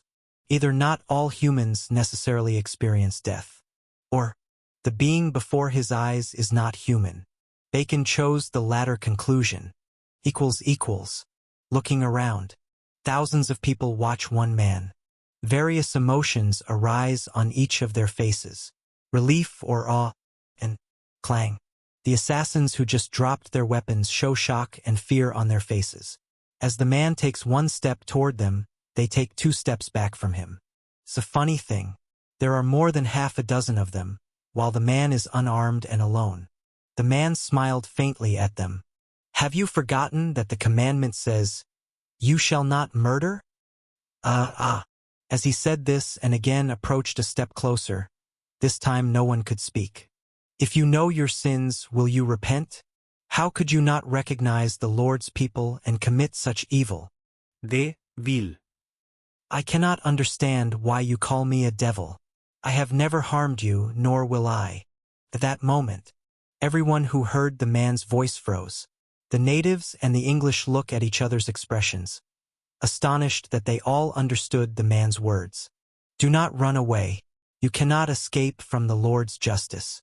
Let me give you a chance to repent." You wah. The assassins frantically stabbed the man with knives again. The fake servants, fake cleaners, all sorts of fakes, as if there's no reason to hide anymore, pick up other knives and weapons they had hidden and attack the man. Only one person, the fake shoe polisher, stops in fear. Except for him, all the assassins now stop at nothing to kill the man. The being before them just performed an illusion. Therefore, he must die. Or he's an evil devil, so he must be killed. But despite the endless stabbing, the man does not fall. At first, the spectators who didn't understand what was happening gradually comprehend the situation and turn pale. However, more terrified than anyone else were the assassins themselves. He must die. But he does not die. He must be killed. But he does not die. Then, if he truly does not die, if he's neither performing an illusion nor a devil, what does that make them who tried to kill such a being? Ha! Someone who has reached this realization suddenly stops their futile knife attack. Others also slowly lower their hands holding knives. Then the man speaks. "Still, you are sons of the Lord. Heaven has not fled from your hearts." At those words, their movements completely cease. The more brightly his mercy shines, the darker they feel the shadow they bear on their backs. Looking around, everyone sheds tears at his radiance, but only they bear the shadow. They feel the weight of their recent sin is heavier than 1,000 gold pieces. They felt as if they would be crushed by the weight of that sin. Finally, one of the assassins slits his own throat. There was no time for the man to stop him, and that became the signal. Slash. Chop.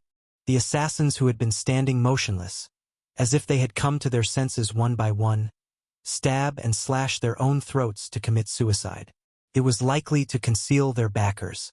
And only one man dressed as a shoe polisher remains. His fingertips were trembling noticeably to the man's eyes. Slash. But after hesitation, he too chooses the same fate as his other colleagues. He slits his through. Clank. Kuhu, kuck, kuhak. No. Unfortunately for him, it seems he lacked the courage to choose death. The fake shoe polisher's knife pierced halfway through his throat and then stopped, falling to the ground as his hand lost strength. Clang. And the fake shoe polisher's body staggers and collapses. The man quickly rushes over to support his head from hitting the ground. The fake shoe polisher sputters, spurting blood from his throat like a fountain. He looks up at the man with trembling eyes. "Sinner, will you repent?" The man spoke to the fake shoe polisher. But the man's words were not heard by him alone.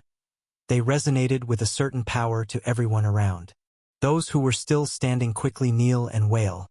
Amid the wailing sounds echoing from all directions, the fake shoe polisher nods. "Do you wish for the pain to be eased?" Again, a nod. The man picks up the assassin's knife from the ground and plunges it into his throat. The fake shoe polisher trembles once and then goes limp. His expression was peaceful. His soul seemed to have departed to the Lord's side. A strange silence resonates throughout the area. The occasional bursts of wailing and crying didn't break the silence but made it deeper. It seemed no one could break this sacred silence. Everyone saw it. They saw a man rising from death. They saw a man who urged repentance to those who tried to kill him, and who tried to save their souls to the end, even as they tried to escape through death. All Christians present unconsciously mumble the Lord's Prayer and hymns. Those who do not know the Lord sing their own sacred songs, showing reverence to the being before them. The man, for a long time, looks down at the fake shoe polisher's face, then lays his body on the ground and closes his eyes. As the man stands up, a woman suddenly rises and speaks. "Techich, that person is behind this. All those men with knives, he brought them all." "That's right. I saw it too. I saw that member of parliament giving orders to those servants." Murmurs arise as the crowd parts. A path forms between the man and that member of parliament standing on the dock. A man with a seemingly timid impression trembles, dripping cold sweat and tears. He freezes, not daring to think of escape, as the man approaches him. And, the moment the man approaches and opens his mouth, it wasn't me. The member of parliament flails and staggers as if falling from the sky. It wasn't M. Please. It wasn't me. I didn't know anything. Eyes filled with fear, the member of parliament collapses as his legs give way. And instinctively he jumps off the dock. Splash. While people are perplexed by the member of parliament's sudden outburst, the man suddenly starts running. Running. He dives without hesitation into the water where the member of parliament has sunk. And, after a few air bubbles burst out, a man walks back to the shore. He emerges dragging the member of parliament who had just attempted suicide. As the member of parliament trembles with cold and fear, the man whispers, "Fear not. The Lord's mercy is like sunshine, supremely noble yet given freely." Only then does the member of parliament burst into tears, and the people kneel. Their number was 7,344. Thomas Harriot hears. He hears the voice of a man speaking in countless languages. No, can one say they hear this? Can one say they hear with one person's ears the sound coming from one person's mouth? Like a chorus, sentences in many heterogeneous languages intertwine, tied firmly into one meaning and bound tightly in one harmony, penetrating his mind. Sir Raleigh. Sir Raleigh was already kneeling, trembling all over, and offering prayers. Though surprise could be read on his face, neither fear nor bewilderment was visible. A real angel. Just seeing one brings a moment where you can't help but be convinced. He had already seen it once. He had seen the angel. Thomas Harriot sees. He sees a man who bestowed mercy on his would-be killers and saved someone trying to escape through death. Just as he walked out from the seashore now, he walked steadily out from death and stood before Harriot and the crowd. He watched everyone in silence, eyes that seemed to pierce through. Thomas Harriot had said that because humans are foolish and covered in greed, they would not recognize an angel even if they saw one.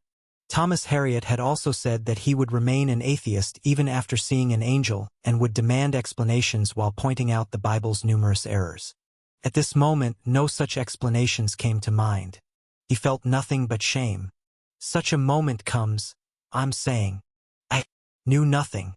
A moment that erases all doubts in your heart and makes you absolutely certain that the being before you is truly a holy celestial being.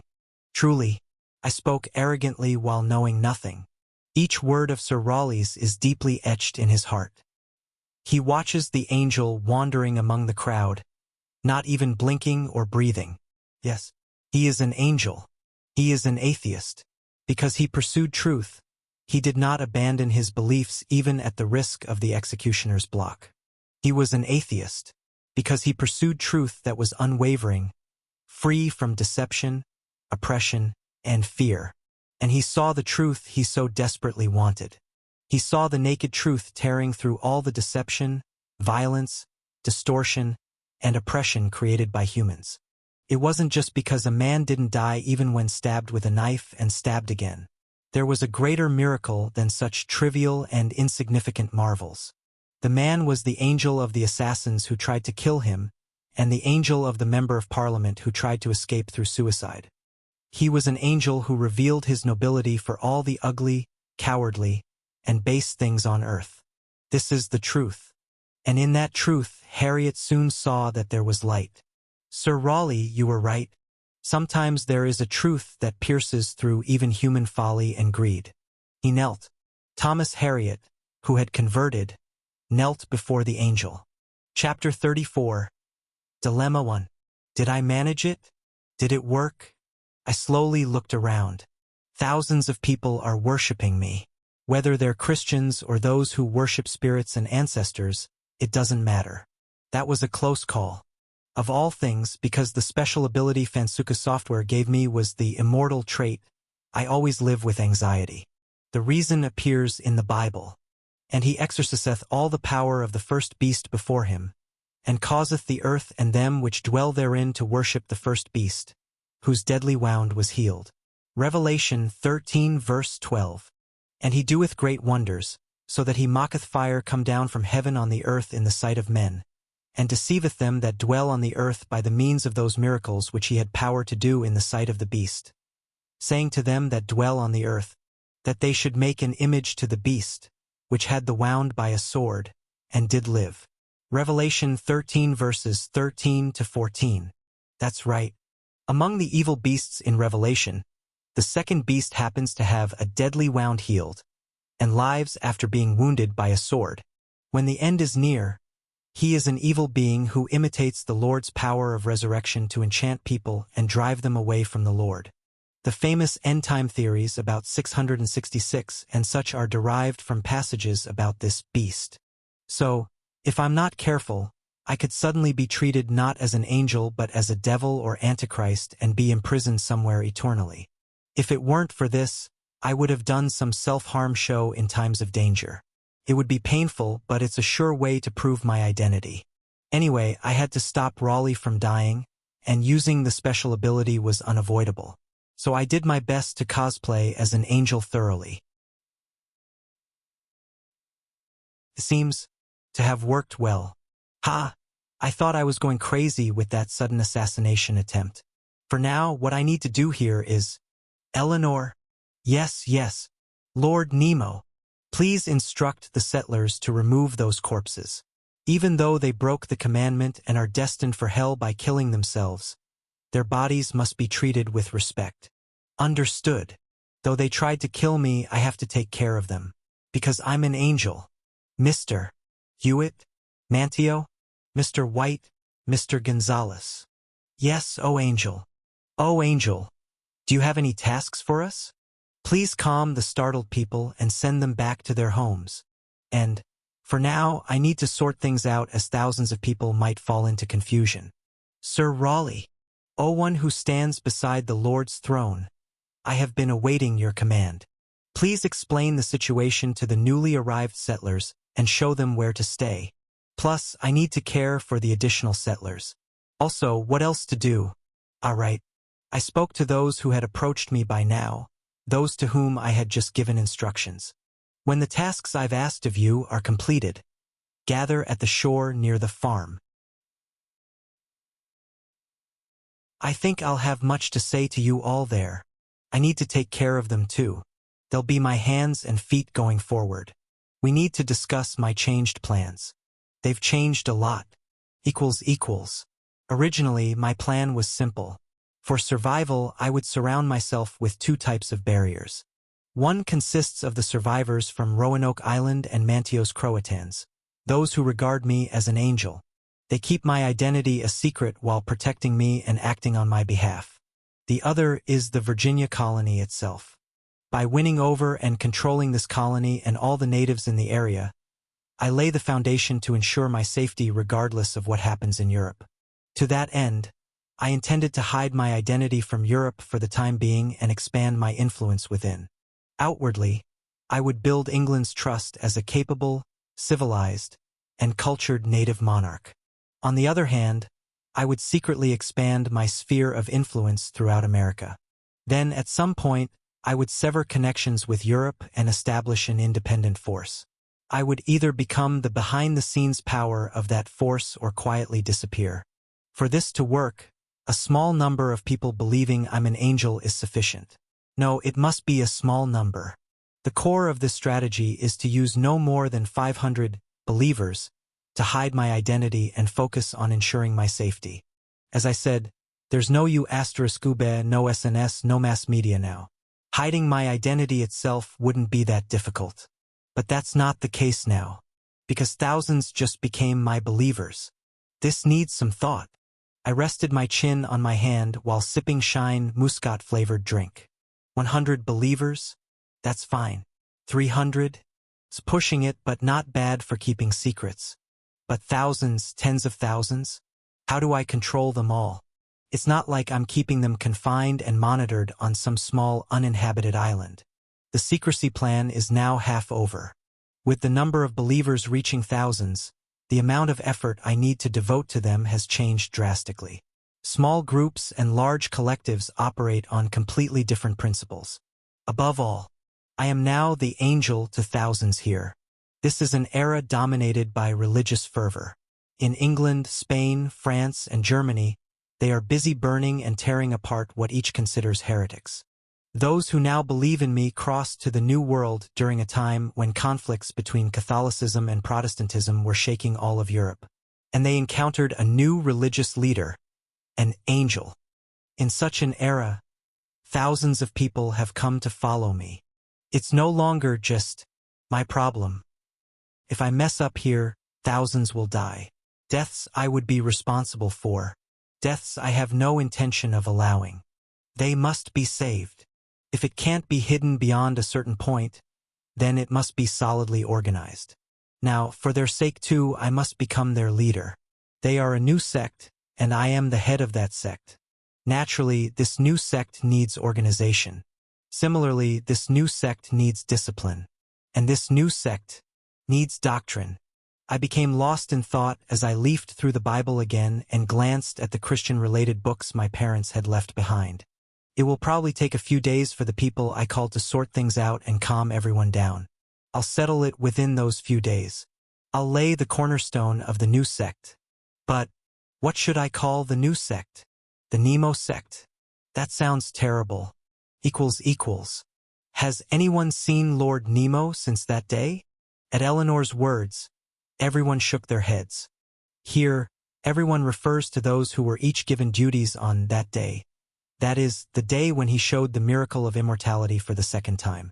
Eleanor Daré, Thomas Seguet, Manteo, John Guite, Vicente González. Walter Raleigh, who was assigned the most tasks, had not yet arrived as his work was not finished. Among them, someone took charge of the funerals for the wretched assassins. Someone reassured those who were trembling in fear and offering prayers. Someone arranged places for those who had left to find new homes. 3 days had passed like that. Chapter 35. Dilemma 2. There had been no news from Nemo until they each finished their duties. He was probably waiting for them. While waiting for them, he would be preparing what to say to them. What do you think he wants to tell us? Probably something very important. Many things will change from now on. Vicente nodded in response to Eleanor's words. All of them, though perhaps not as much as Nemo himself, recognized that life in the new world, especially religious life, would fundamentally change in ways they couldn't ignore. Thousands of believers had emerged. Those who saw Nemo directly assigning them tasks were constantly bombarded with questions, as if people thought of them as some kind of apostles or saints. Is he truly an angel? Surely he's not a devil, is he? Why did he come to us? And only then did they realize. They too knew very little about Lord Nemo. Of course, Eleanor took pride in knowing about the angel's spiritual warfare that unfolded every night. But that would be a secret between the angel and her. Why did he save us? Why did he appear in physical form? What is the true nature of his farm? Why did he stand before them in the form of an East Asian? They couldn't properly answer anything. I don't know what he will tell us from now on, but... Thump. Thomas Hewitt presented his compiled collection of angel quotes, 1591 revised and expanded edition, and said, "This should be related, so perhaps we should review. Everyone. Now do you understand? Why I so strictly filtered and refiltered the immigrant candidates?" They closed their mouths at the sudden noise from outside the church. Everyone. Do you now understand what I mean? This colony of Walter Raleigh. And Walter Raleigh and all of you have been chosen by the Lord. The Lord has prepared us as his instruments to use us more greatly. Hallelujah. Woo-wah. It pains my heart to leave all of you so enthusiastic. But wait, even if I do not return for a long time, do not commit the atrocity of worshipping a golden calf as when Moses brought the commandments, but keep your faith. Woo-wah. Raleigh. Raleigh. Raleigh. Slam. Everyone's gathered. Then shall we depart now? Well, since he said he would use me greatly, they're all excited and happy. The colonial enterprise is a great success. White. It's time, so we should depart. As John White, the eldest, nodded, everyone rose and left the church. The crowd that had been cheering for Sir Raleigh just moments ago was still gathered, offering prayers. Unlike before, they were reverent. As they moved forward amid many reciting the Lord's Prayer, everyone felt as if heavy weights were hanging from their shoulders. No one dared to speak. Some made the sign of the cross upon seeing them, while others knelt and clasped their hands. They walked along the path that led to the shore. Finally, at some point, human presence ceased, and there only one man stood. He was barefoot, wearing only a light, flowing white garment. Sunlight broke at the tips of his black eyebrows, and waves wet his white feet. He was looking at the sun in the sky, and the clouds drifting by, partially obscuring that sun.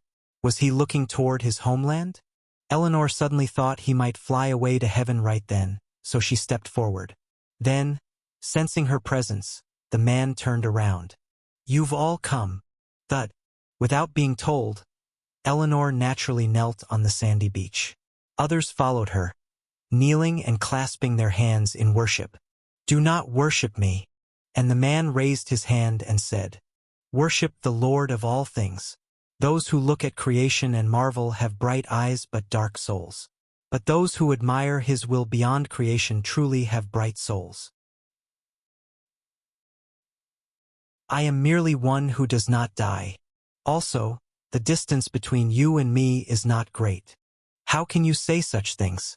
Are you not the one who directly sees the Lord's light and stands beside his throne? The last to speak was Hewitt. At those words, the angel quietly turned his head, smiled faintly, and opened his mouth. Humanity will become like angels. The world was made for humanity, and was made for humanity's ascension. He raises a finger, and, at that moment, the clouds clear and the sun flashes behind his back.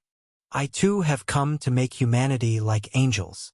Everyone was speechless at the light, like a halo. Light shall overcome darkness, knowledge shall conquer ignorance, and righteousness shall overthrow evil. Many prophets have foretold this. Now light shall come to you. No. Nemo's finger, which had been pointing to the sky, now scans each human gathered here.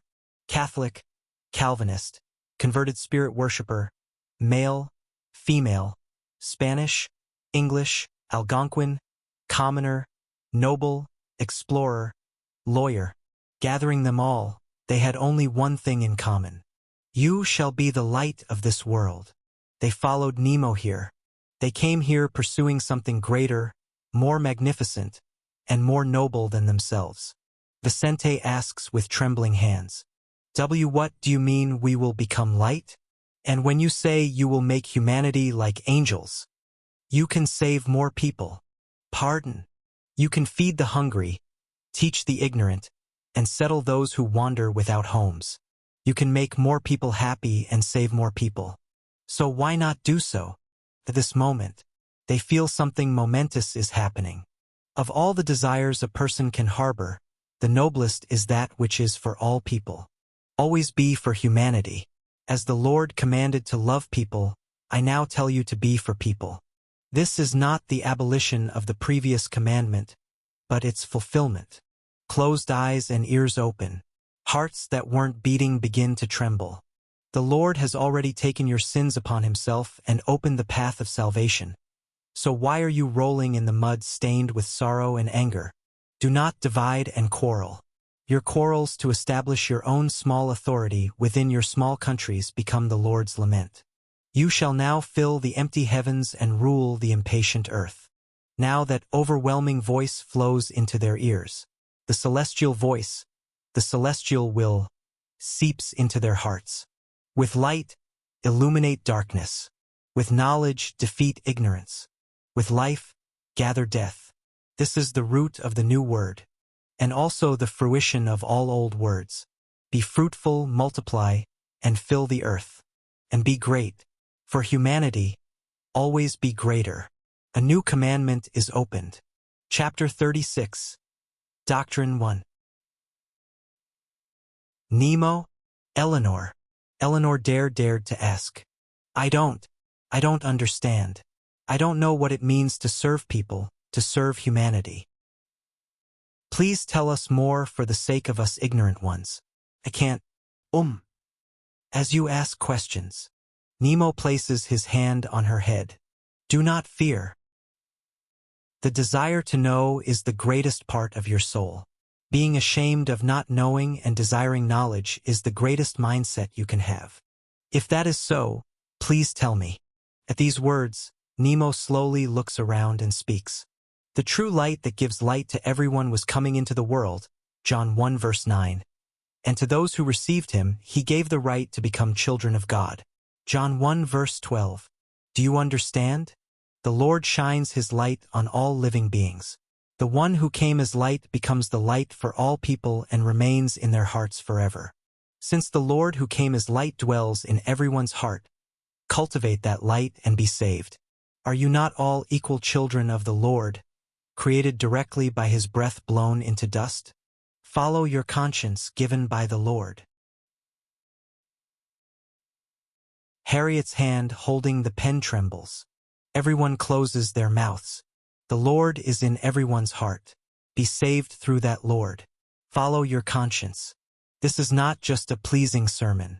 This is a new doctrine. The Lord is truly merciful. Care for all humanity and make them in the image of angels. At the time of resurrection, you will be like the angels in heaven. Matthew 22 verse 30. Feed them so they do not steal from others in hunger, and give them love so they do not kill people. That is truly how to keep the commandments. Everyone fell silent at the angel's words. His words were not merely compassionate. His words were a sharp sword. Everyone felt it. A completely different story was unfolding from what Nemo had been saying before. He who had only spoken of loving each other and repenting was now clearly discussing church doctrine. They were now at a crossroads. This was Nemo's will. They also believed this was the Lord's will.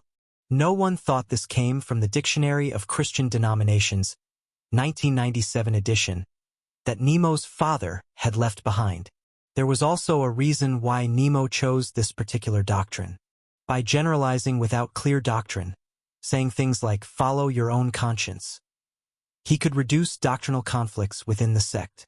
If doctrinal conflicts and debates arose, and if questions and answers about what is an angel, and how should an angel act accumulated among the believers, these would soon become arrows and shackles aimed directly at Nemo. Thus, while preventing doctrinal conflicts, he emphasized social practice and the exploration of ignorance, creating an outlet for passion in another direction. In a direction that wouldn't send arrows back at Nemo himself. Therefore, this doctrine was for Nemo's own freedom and safety. So you're saying we should care for all humanity? Yes, that is the Lord's will. This time Manteo asked. But I've heard that the Lord is very jealous. He punishes those who worship other gods. And beyond the eastern lands of Europe, I've heard there are many people who worship different gods or worship the same God in different ways. Which of them should we care for and which should we abandon? The Lord. Nemo interrupted Manteo. The sun shines brilliantly behind him. Abandons no one. He made from one blood every nation of men to dwell on all the face of the earth. Acts 17 verse 26. How can you distinguish between Catholics and Anglicans, or between English, French, and Algonquin? You shall serve only all the Lord's people. This doctrine too served the same purpose. The less doctrinal conflict between factions within the sect, the freer Nemo becomes. Regardless of the ulterior motives, everyone was silent after hearing such shocking words. Harriet's hand stops, White's lips recite the Lord's Prayer, and Gonzalez's hands fold neatly. Everyone was half trembling as they welcomed this wondrous moment. Original sin, justification by faith, the priesthood of all believers, and so on.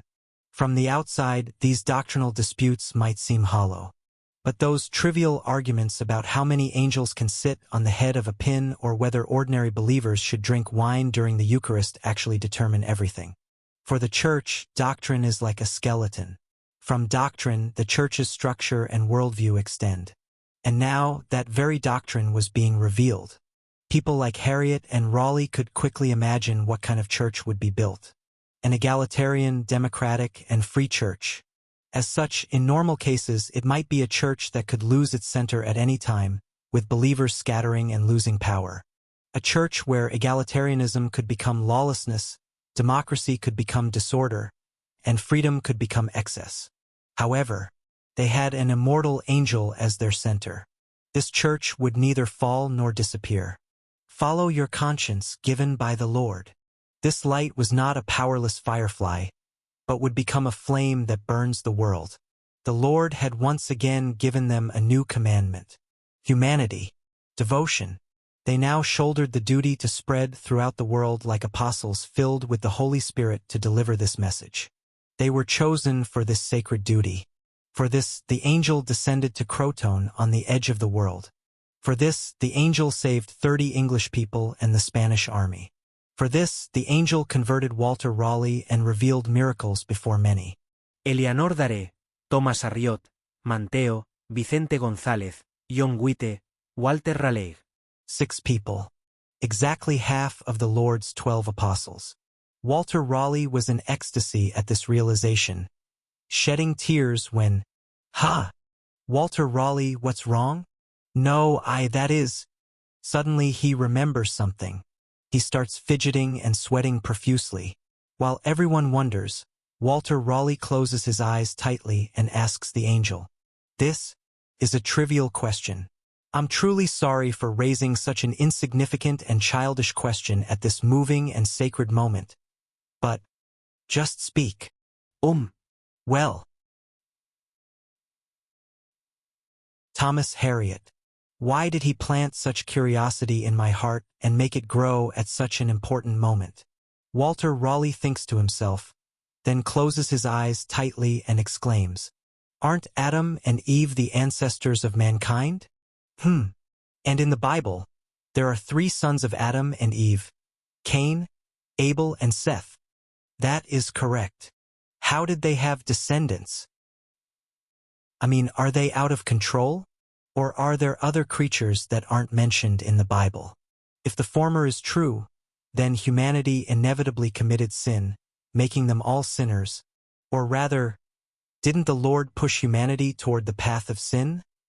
If the latter is true, why do those who didn't eat the forbidden fruit bear original sin? When Walter Raleigh carefully finished speaking, the angel smiled slightly. At once, everything becomes quiet. Chapter 37.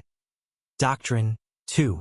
While the others glare at Raleigh, wondering why he would ask such a question now, they too have become curious and prick up their ears, focusing on the angel's lips.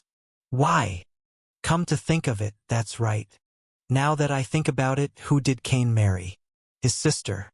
Since Adam lived for 930 years, there could have been children not mentioned in the Bible. Is that syndrome sinful in the first place? As the place filled with such impious curiosity, the angel's voice soon resonates. You are foolish. Pardon. Lord Raleigh looks up at the angel with wide eyes at the sudden remark. Though his expression didn't change much, there was a strange disappointment in his voice. I thought you were intelligent. Yet how do you break the Lord's holy and quiet time with such wordplay? I am deeply sorry. Nothing is more difficult than giving a meaningful answer to a meaningless question. However, the angel smiles slightly. I have a story to tell you. Anything, please speak. My ears are open to you. Do you truly believe that the Lord created the world in just 1 week? Pardon. At this unexpected question, Raleigh is momentarily at a loss for words. Others too tremble as if their minds have gone blank at the angel's words. The angel, with his own mouth, just denied Genesis 1.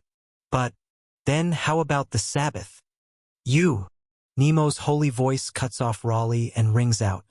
Do you know what causes day and night? The sun and moon. Correct. Then when did the Lord create the sun and moon? That's when God created light, separated the sky and sea, and made plants and fruits. Then on the fourth day. Ha! How did you count the fourth day? Ah! This was the teaching of Origen, a church father from the 3rd century. The word is infinite, but human speech and writing are finite. The word is infinite, but the intellect and hands of those who transcribe it are finite. Holy Scripture is of course a collection of the word, but the word is infinite and cannot be fully contained in the finite. That is why there are so many metaphors in the Holy Scriptures. Look at the Scriptures, revere them, but do not stray from the word by fixating on each letter. Those who cling to the letter are those who worship the letter as an idol. I have sinned greatly by daring to confine the Lord's will to text. It's good that you understand. Now. But I don't quite understand how this connects to whether there were people other than Adam and Eve. This too is due to my ignorance, so please have mercy on me. Raleigh slightly raised his bowed head to look up at Nemo. For the first time, a troubled look appears on his face. Nemo maintains silence for a long time. Everyone begins to notice the sound of waves and their uncomfortable kneeling posture as time passes. Finally, Nemo spoke. The questions of the faithful pleased the Lord. How did the Lord receive Peter, Jacob, and Thomas? He is the King of all people and the King of all things. But when he came down to this earth, when he gathered people, what did he call the people? Did he call those who followed him subjects? And no. Then what did he call them? Disciples. Your words are truly correct. Nemo's voice was solemn, but his smile remained gentle. That smile had the dignity of a great king and the compassion of a mother. A disciple is one who learns and questions. The Son of Man received not subjects but disciples. And is this not evidence that he wanted people to ask questions? Ask. Then I will answer. Seek and seek again. Strive for knowledge and enlightenment. Ask. That is the second commandment I give to you. I was truly foolish. Therefore I will now give you an answer. Raleigh, momentarily overwhelmed with emotion, briefly forgot what question he had asked until he finally remembered. Right. He had asked how Adam and Eve's children reproduced. Is humanity the result of chaos? Or are there other humans? If the former, isn't that sinful from the start? If the latter, why has original sin continued? Nemo answered, have you seen that moment at the beginning? Or rather, the past so distant that no one can remember? The time when it was difficult to distinguish between living and mineral things, when the distinction between all other living things was vague. The time when the father of monkeys and the father of humans were the same. Have you seen it? Monkeys and humans are... What? That's right. What? It is so. This universe is much older than you think. There are more things between heaven and earth than your philosophy has imagined. Rejoice in that fact. Rejoice that there is still much more to discover than what has been discovered so far. Praise the Lord who is more eternal than those billions of years. What? What? So do not fixate on the story of Adam and Eve. Just keep in mind the sin and pride they committed, and the great love the Lord bestowed. In the face of such shocking statements, no one dared to add a word. Through this you shall gain wisdom. Nemo continued speaking before the completely stunned believers. Within the Scriptures there is the word of truth, but the Scripture is not the word itself. The word is infinite and the Scripture is of man, so you must always seek. Seek and desire knowledge of the word and his will that spans across this entire world created by the Lord. Illuminate ignorance. Amen. Eleanor absently added while imagining people crawling like monkeys among trees. Nemo nodded at her. And then, Vicente finally stood up abruptly and walked briskly toward the back. Everyone was surprised and puzzled, but Vicente's steps did not stop. The man from Spain said, "Come out now. I know you're there." Crack. A man who had been hiding behind a tree trunk slowly stood up and came forward, then knelt before Nemo and the apostles. I'm sorry. I couldn't resist my curiosity, and finally, I am Francis Bacon. Thank you, for saving me. I will never forget that grace. I really wanted to see you again. At these words, Nemo walks through the people and arrives in front of Bacon. Francis Bacon was still trembling with fear. Shaking his entire body, he repeats things like, "The Lord really does exist. Really, really. It's all right. You look like you want to ask something.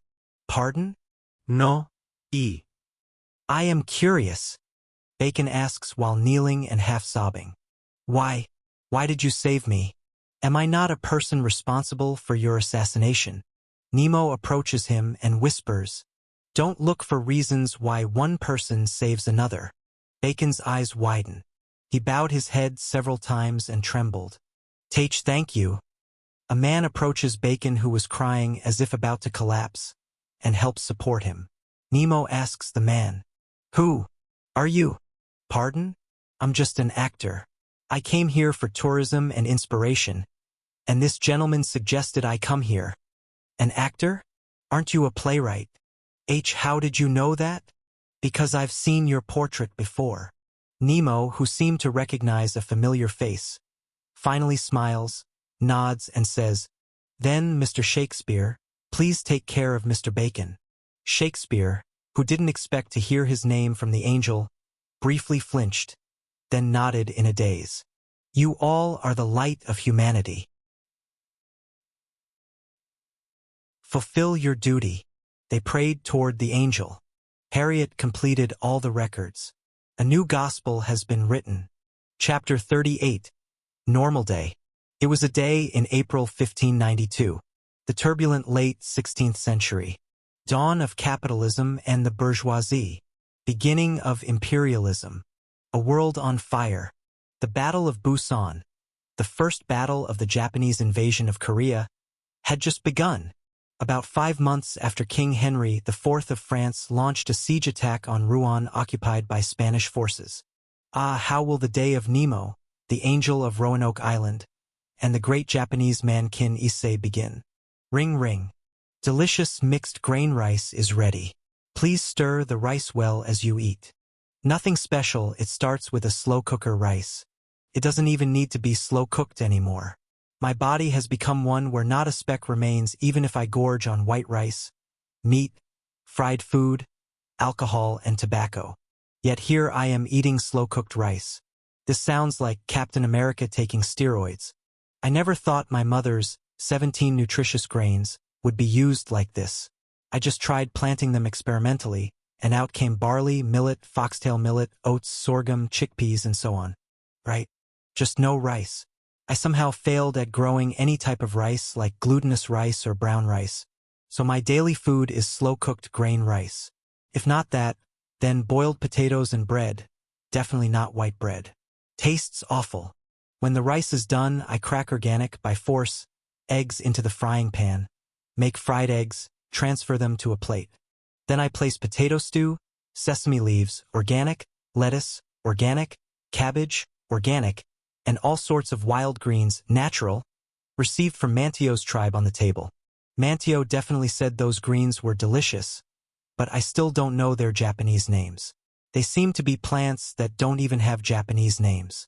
I ran out of sesame oil 2 years ago, so I'm just eating them boiled and then roasted with crushed sesame seeds and salt. The seasoning is just right. Tastes better than expected. So, slow-cooked grain rice, potato stew, greens, fried eggs. Can such a daily routine even be called a life? Where have my tonkatsu, yakitori, agedashi tofu, miso soup, grilled saba, carriage teriyaki pizza, pasta, udon, yakisoba, ebi fry, and curry rice gone? Of course, they all disappeared when delivery tribes stopped working, which didn't have many delivery places to begin with. Why were Kyoto kaiseki or cucumber sandwiches upper-class food in the past? Come to the past yourself and you'll understand everything. Hee hee. The only hope in this terrible pre-modern healthy diet is one thing. Heh. Hee hee. Homemade butter. When I mix homemade delicious butter into the slow-cooked grain rice that's more like animal feed than human food, add salt and stir it up, it finally starts to smell somewhat like a dish. After hastily finishing my warlike meal by stuffing vegetable sides and potato stew into my butter rice, and completing the dishes, my day finally begins. Right after finishing breakfast that reminds me daily of the preciousness of butter and salt, I go without rest to check the water pipes supplying agricultural and domestic water. Hey! The hose has come off again. Of course, the water taps are left on 24 hours. Not to prevent freezing. That's not the reason. This April now, what freezing? This isn't Japan with its crazy climate where it snows in April. Clean water is being replicated, so it would be stranger to leave it unused. The water from our house is divided into clean water and agricultural water, which goes to the water tank behind the farm, and from there to the homes and fields of the villagers. Thanks to this, there's no water shortage on Roanoke Island. In fact, droughts are welcome. Last year, when there was a drought, the grape sugar content went insanely high. I shed tears of emotion at the miracle of the American climate where a bunch reached over 25 bricks. Anyway, water management is done. Next, rumble, rumble, rumble. Huff, huff. I can't entrust this to anyone else. I transfer various agricultural fertilizers and chemicals into containers. Fertilizers, pesticides, and other pharmaceuticals like medical streptomycin sulfate, still not sure if it's legal, that Mr. Tanaka from the wholesale market insisted I mix with gibberellin, are all treated as consumables that regenerate at midnight. These items will all be refilled at midnight anyway. Of course, I need to move them elsewhere and stockpile as much as possible. After moving Mr. Yamada's experimental drugs of uncertain origin and refrigerated agricultural antibiotics to the cold storage, that job is done too. But the consumables in our house don't end there. I thought the only source of aluminum in our house was aluminum foil. But that wasn't the case. Clips, staples, various screws, twist ties, wires, etc.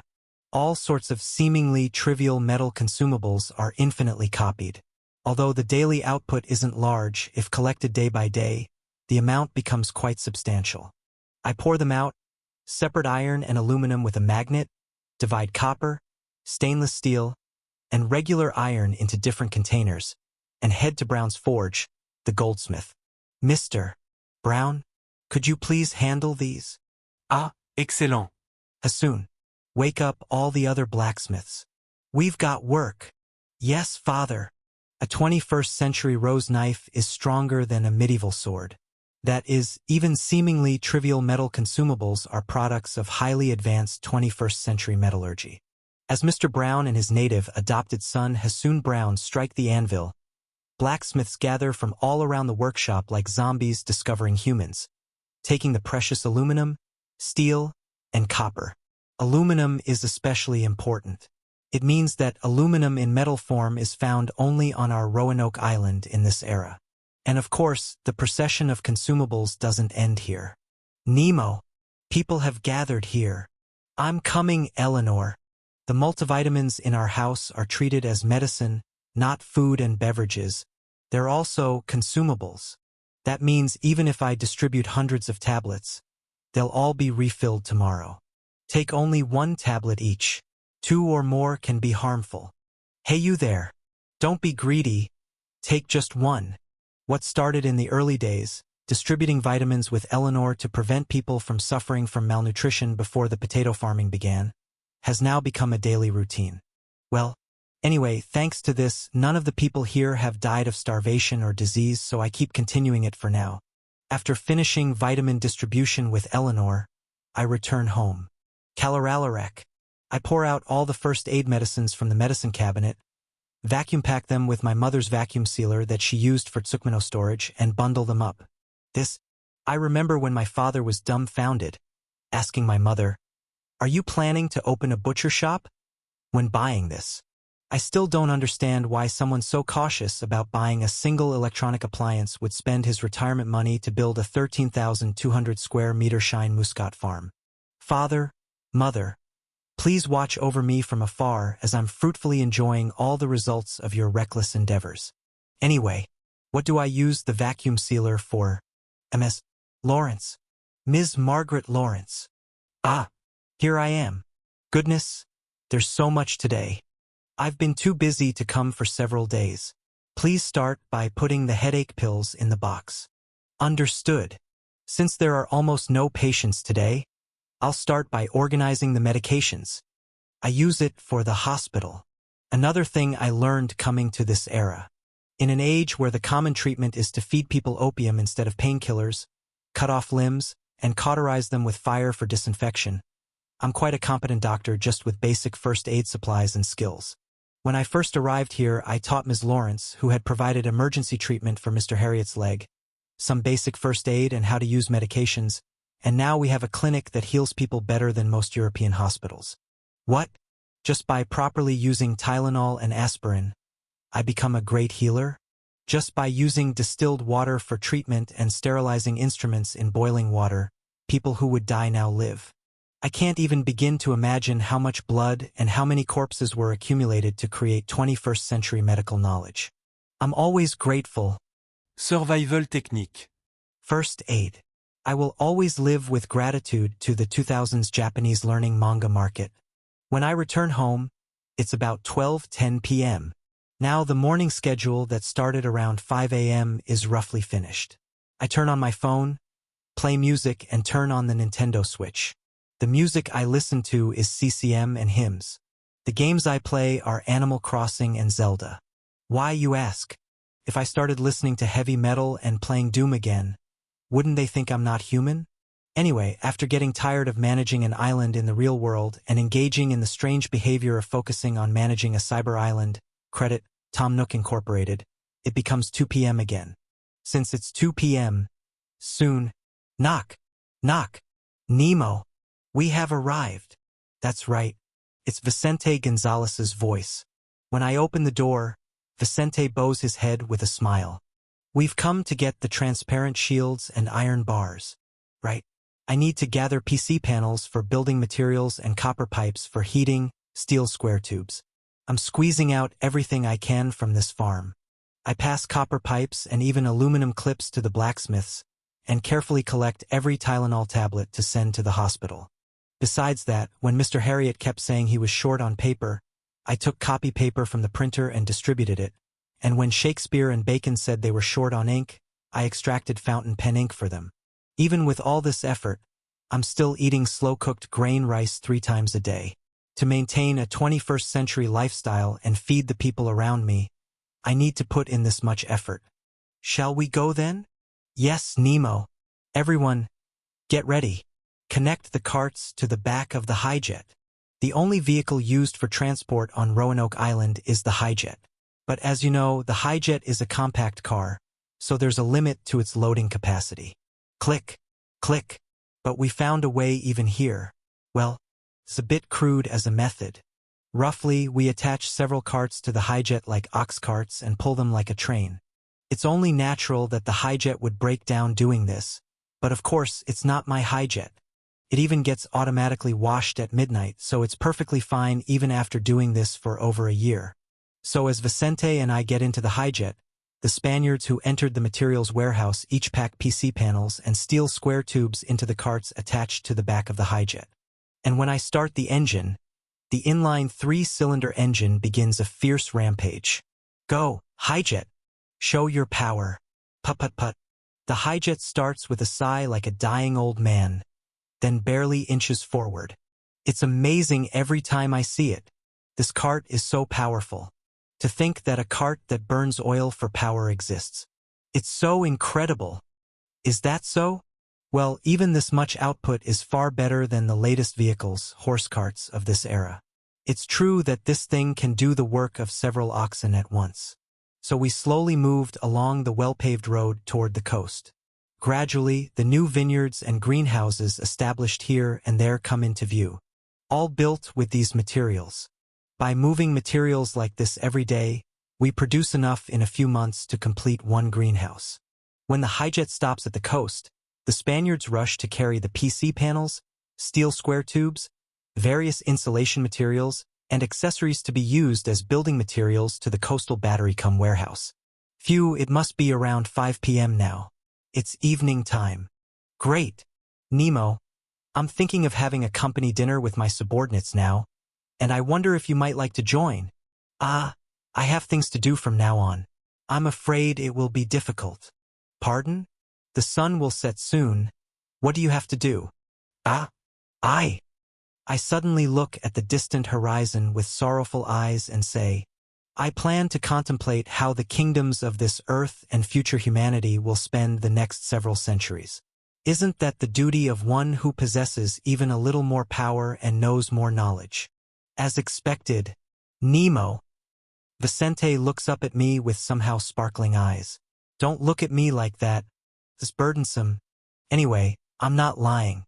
Europa Universalis 5, Crusader Kings. Since I've fallen into history, this isn't addiction to games or killing time, but unavoidable study. I'm just studying world history. Of course, in the games, Poland suddenly creates Germany and France gets invaded by the Aztecs. But that's just a means to develop flexible thinking for me who has fallen into the butterfly effect of history. That's right. I wasn't wrong. Even though the playtime of those two games has increased by 1,000 hours each since I fell here. I wasn't wrong. And so, before I know it, it's 1 a.m. My day ends. Chapter 39. Awakened Curiosity 1. Francis? Bacon draws out the oldest memory from his 31 years of life. It's not a special memory. Mom, why does the moon follow our carriage? It's not following us. The moon is so far away that it appears not to move. Are the sun and stars far away too? Of course. They're much farther than the moon. How far away are they? How far away are they? It's a time everyone has experienced. When everything is unfamiliar, everything is curious. Asking questions about everything and annoying those around you. Everyone lives like that as a young child. And as they grow up, they learn one important fact. That adults find such questions from children annoying.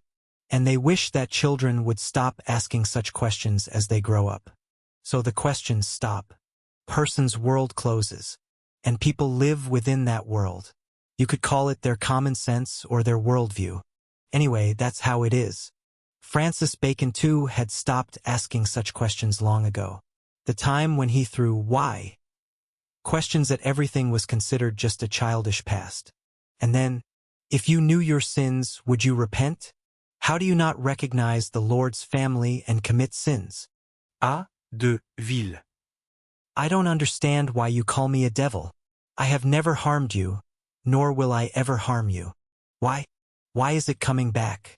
Is he an angel or a devil? You are still sons of the Lord. Heaven has not fled from your hearts. Why? Why is he trying to save those who tried to kill him? Has he gone mad from the pain? Or if not, perhaps? Finally. I'm not. Please. It wasn't me. I didn't know anything. Don't be afraid. The Lord's mercy is like sunshine, supremely noble yet given freely. Why? Why did he save me?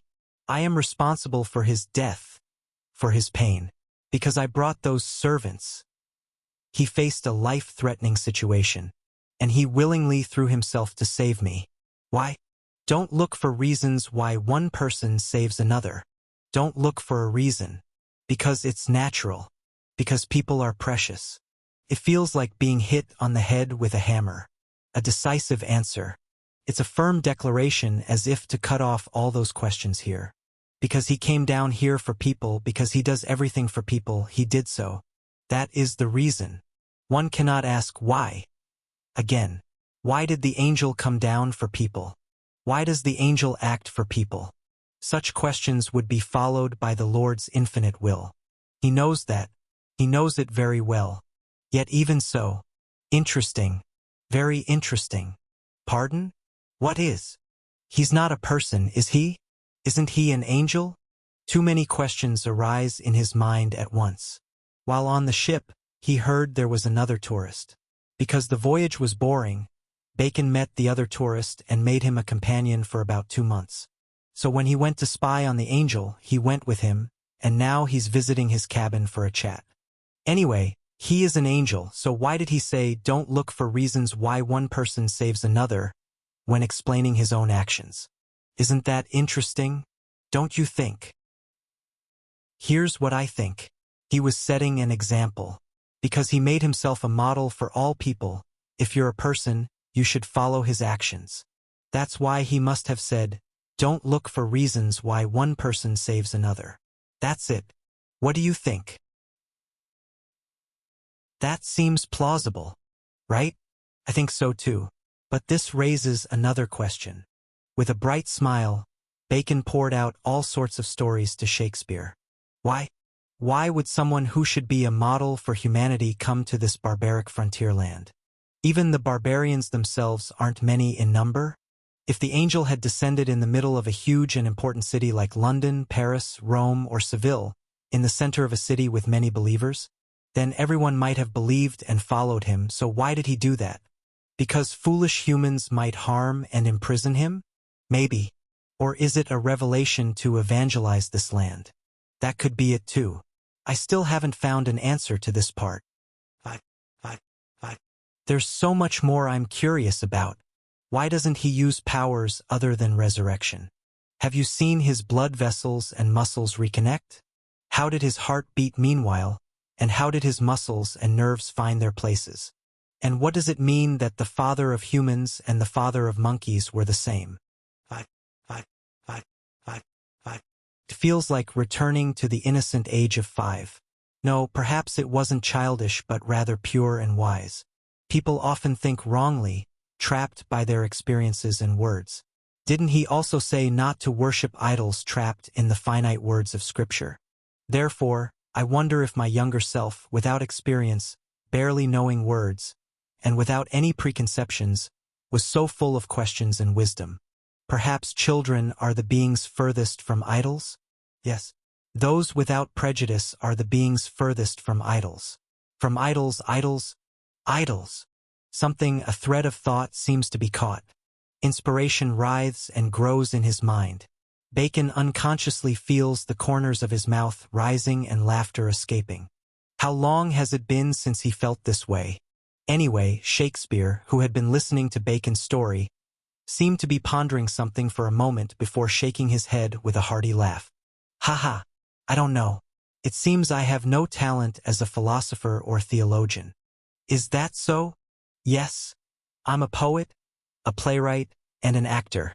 My curiosities and concerns lie elsewhere. Tell me. Sir. Call me comfortably. Then, Mr. Bacon, how was the angel's skin? What? For a moment, Shakespeare's pen dances and his eyes burn. How was the angel's skin different from ours? Did his body have a pulse? Was it warm? No, I was in such, but apart from having very clean skin, there didn't seem to be any other differences. Is that so? Amazing. An angel incarnate. An angel like a human. Shakespeare smiles at Bacon's words and plays with his pen. How was his gaze? To me it was like stars. Clear and distinct. He seemed to have no hesitation or anxiety. His voice. It's mysterious even now that I think about it. Did you also hear his voice in multiple languages? Yes. Goodness. Human language was shattered after the Tower of Babel, but his language still. Scratch. Rustle. Scratch. Shakespeare shrugged his shoulders, excited like a bull in a bullfighting arena. With each dance of the quill over the paper, new verses and lines flew in. Inspiration never ceased, no matter how much he poured out. Wasn't his speech beautiful? There are more things between heaven and earth than your philosophy has imagined. That saying doesn't leave me. How could it match so perfectly with the phrase I was going to write? The reason was clear. Because the phrase he was going to write was right. Because the title of the play he was writing was Hamlet, an immortal masterpiece that even Nemo would recognize. But to Shakespeare, who didn't know the circumstances, it felt as though inspiration flew from heaven and lodged in his heart. The image of the angel who tried to save assassins, saved Bacon, and spoke in all languages did not leave his mind. Thus chatting with Bacon and writing line after line without hesitation, Shakespeare suddenly stops writing and looks at the content. But can I perform this as is? Can I get investment for this work, gather actors, secure a stage, and pull off a performance? With this kind of theme? What if I'm treated as a heretic and burned at the stake? Chapter 40. Awakened Curiosity 2. Belatedly, Shakespeare groaned between overflowing inspiration and the wall of reality. He was also reminded of him composition work suggested by a person named Harriet and other tasks. He seems to have found a turning point in his life on what was supposed to be just a short trip for a change of mood. He's gained so much here that he almost wants to leave behind the foundation he's built in London. Should I stay here longer? Shakespeare groaned and poured out his concerns. Bacon too sighed and agonized. The two geniuses worried and spent nights in the unextinguished flames of inspiration, talking about the experience that completely changed their lives. The Chesapeake people, the Pamlico people, and all other tribes have similar ways of life. They cultivate gardens, hunt, pick tree fruits, and live in villages. They sometimes wage cruel wars with other tribes, and meanwhile some tribes may be exterminated or form empires, but their ways of life were generally similar. The way of life of fathers and mothers was not different from that of sons and daughters. Even going back hundreds of years, there was a way of life that was not much different. That solid world that seemed unchangeable. Have you heard about the new Great Chief? A small ripple approaching that world. They say that Great Chief doesn't show himself except to Manteo of Roanoke and a few others. He uses those who came across the sea as his hands and feet. Being so wealthy, has he never appeared at gatherings? He seems to have neither warriors nor subjects. Strange rumors, and the strange future that came upon them. Anxiety escalates among the tribes near Chesapeake Bay that the Powhatan might invade. Among them, Oytoten is said to have suddenly brought his entire tribe to submit to the mysterious Great Chief. Some of them gathered at Chesapeake Bay out of anxiety, some with thoughts of consuming food for a while, some just out of curiosity. So thousands gathered, but they could disperse at any time, because they encountered a way of life that was too unfamiliar there. Living in a confined land, using animals for farming instead of eating them, digging soil with strange tools and sowing seeds. There was nothing they could understand, and honestly it was full of inconveniences, but they stayed on this land for now, enduring that bit of discomfort. Because they were hungry, because they were anxious, and one more reason was added to that place. He can be considered a very powerful spirit. A spirit? Yes, so he doesn't die. He is much stronger and wiser than us. He is the executor of a greater will. Manteo, could you interpret please? He is a servant of the Creator. Since we must follow the Creator, we must also follow His words. Faith. It wasn't that they all converted at once. Not many could properly grasp the situation before them. Some didn't understand. Many questioned why he tried to save those who killed him again instead of punishing them, or whether he was claiming to be a god himself. Originally, there would be no one to answer such questions. The Europeans couldn't speak Algonquin, and Manteo, although baptized, didn't have great faith. And then, the Creator left the message to love one another. The Creator sends angels to defeat demons and protect humans, and that angel is him. A new person appeared who could speak Algonquin and knew about Christianity well. He spoke passionately. He brought up stories about the great Creator who is greater than any spirit and who made and shaped everything in the world, including people. And he explained the story of how that Creator sent his Son to die. Although everyone found it difficult to understand, no one turned away or ignored it. Thomas? Preaching again. Lord Raleigh. Well, if not me, who else would do it? You're enthusiastic. The one explaining was Thomas Harriot, who had been an atheist.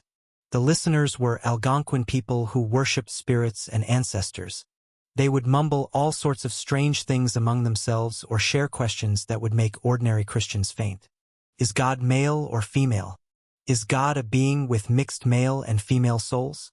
That angel seems to be male, so is God female? All kinds of strange stories were exchanged and all kinds of sharp questions were asked. And Harriet, who was neither a priest nor a clergyman, didn't just pass over such questions. As he answered each of the hundreds of questions thrown by hundreds of people, they participated in Harriet's sermons, just because they wanted to talk. Thus, a large crack formed in the familiar world of the Algonquin people. That was the beginning. Those who had grumbled that they would leave next spring, that they couldn't continue this strange life, split potato seeds and planted them on their own. When they asked about plowing methods in broken English, European farmers taught them in broken Algonquin and with hands and feet. Tribes that were half enemies no longer fought. John White's work decreased significantly. So they moved toward a new world. Early agricultural people are poorer than hunter-gatherers. They are hungrier and struggle with harder labor. This is because the products obtained from undeveloped agriculture are worse than those obtained from hunting and gathering.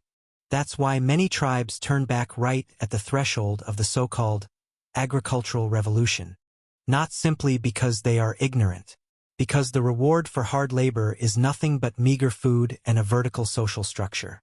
Into their hands are placed crops that have been improved over hundreds to thousands of years.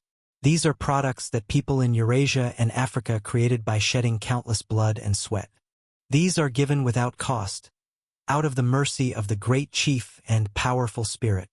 Their fate changes. They grasp tools that their fathers and mothers have never seen, and accomplish things that their grandfathers and grandmothers could never have imagined. They cut down forests, transplant trees, plow fields, and engrave their traces on land and nature. Something that had been crouching for hundreds of years begins to move again.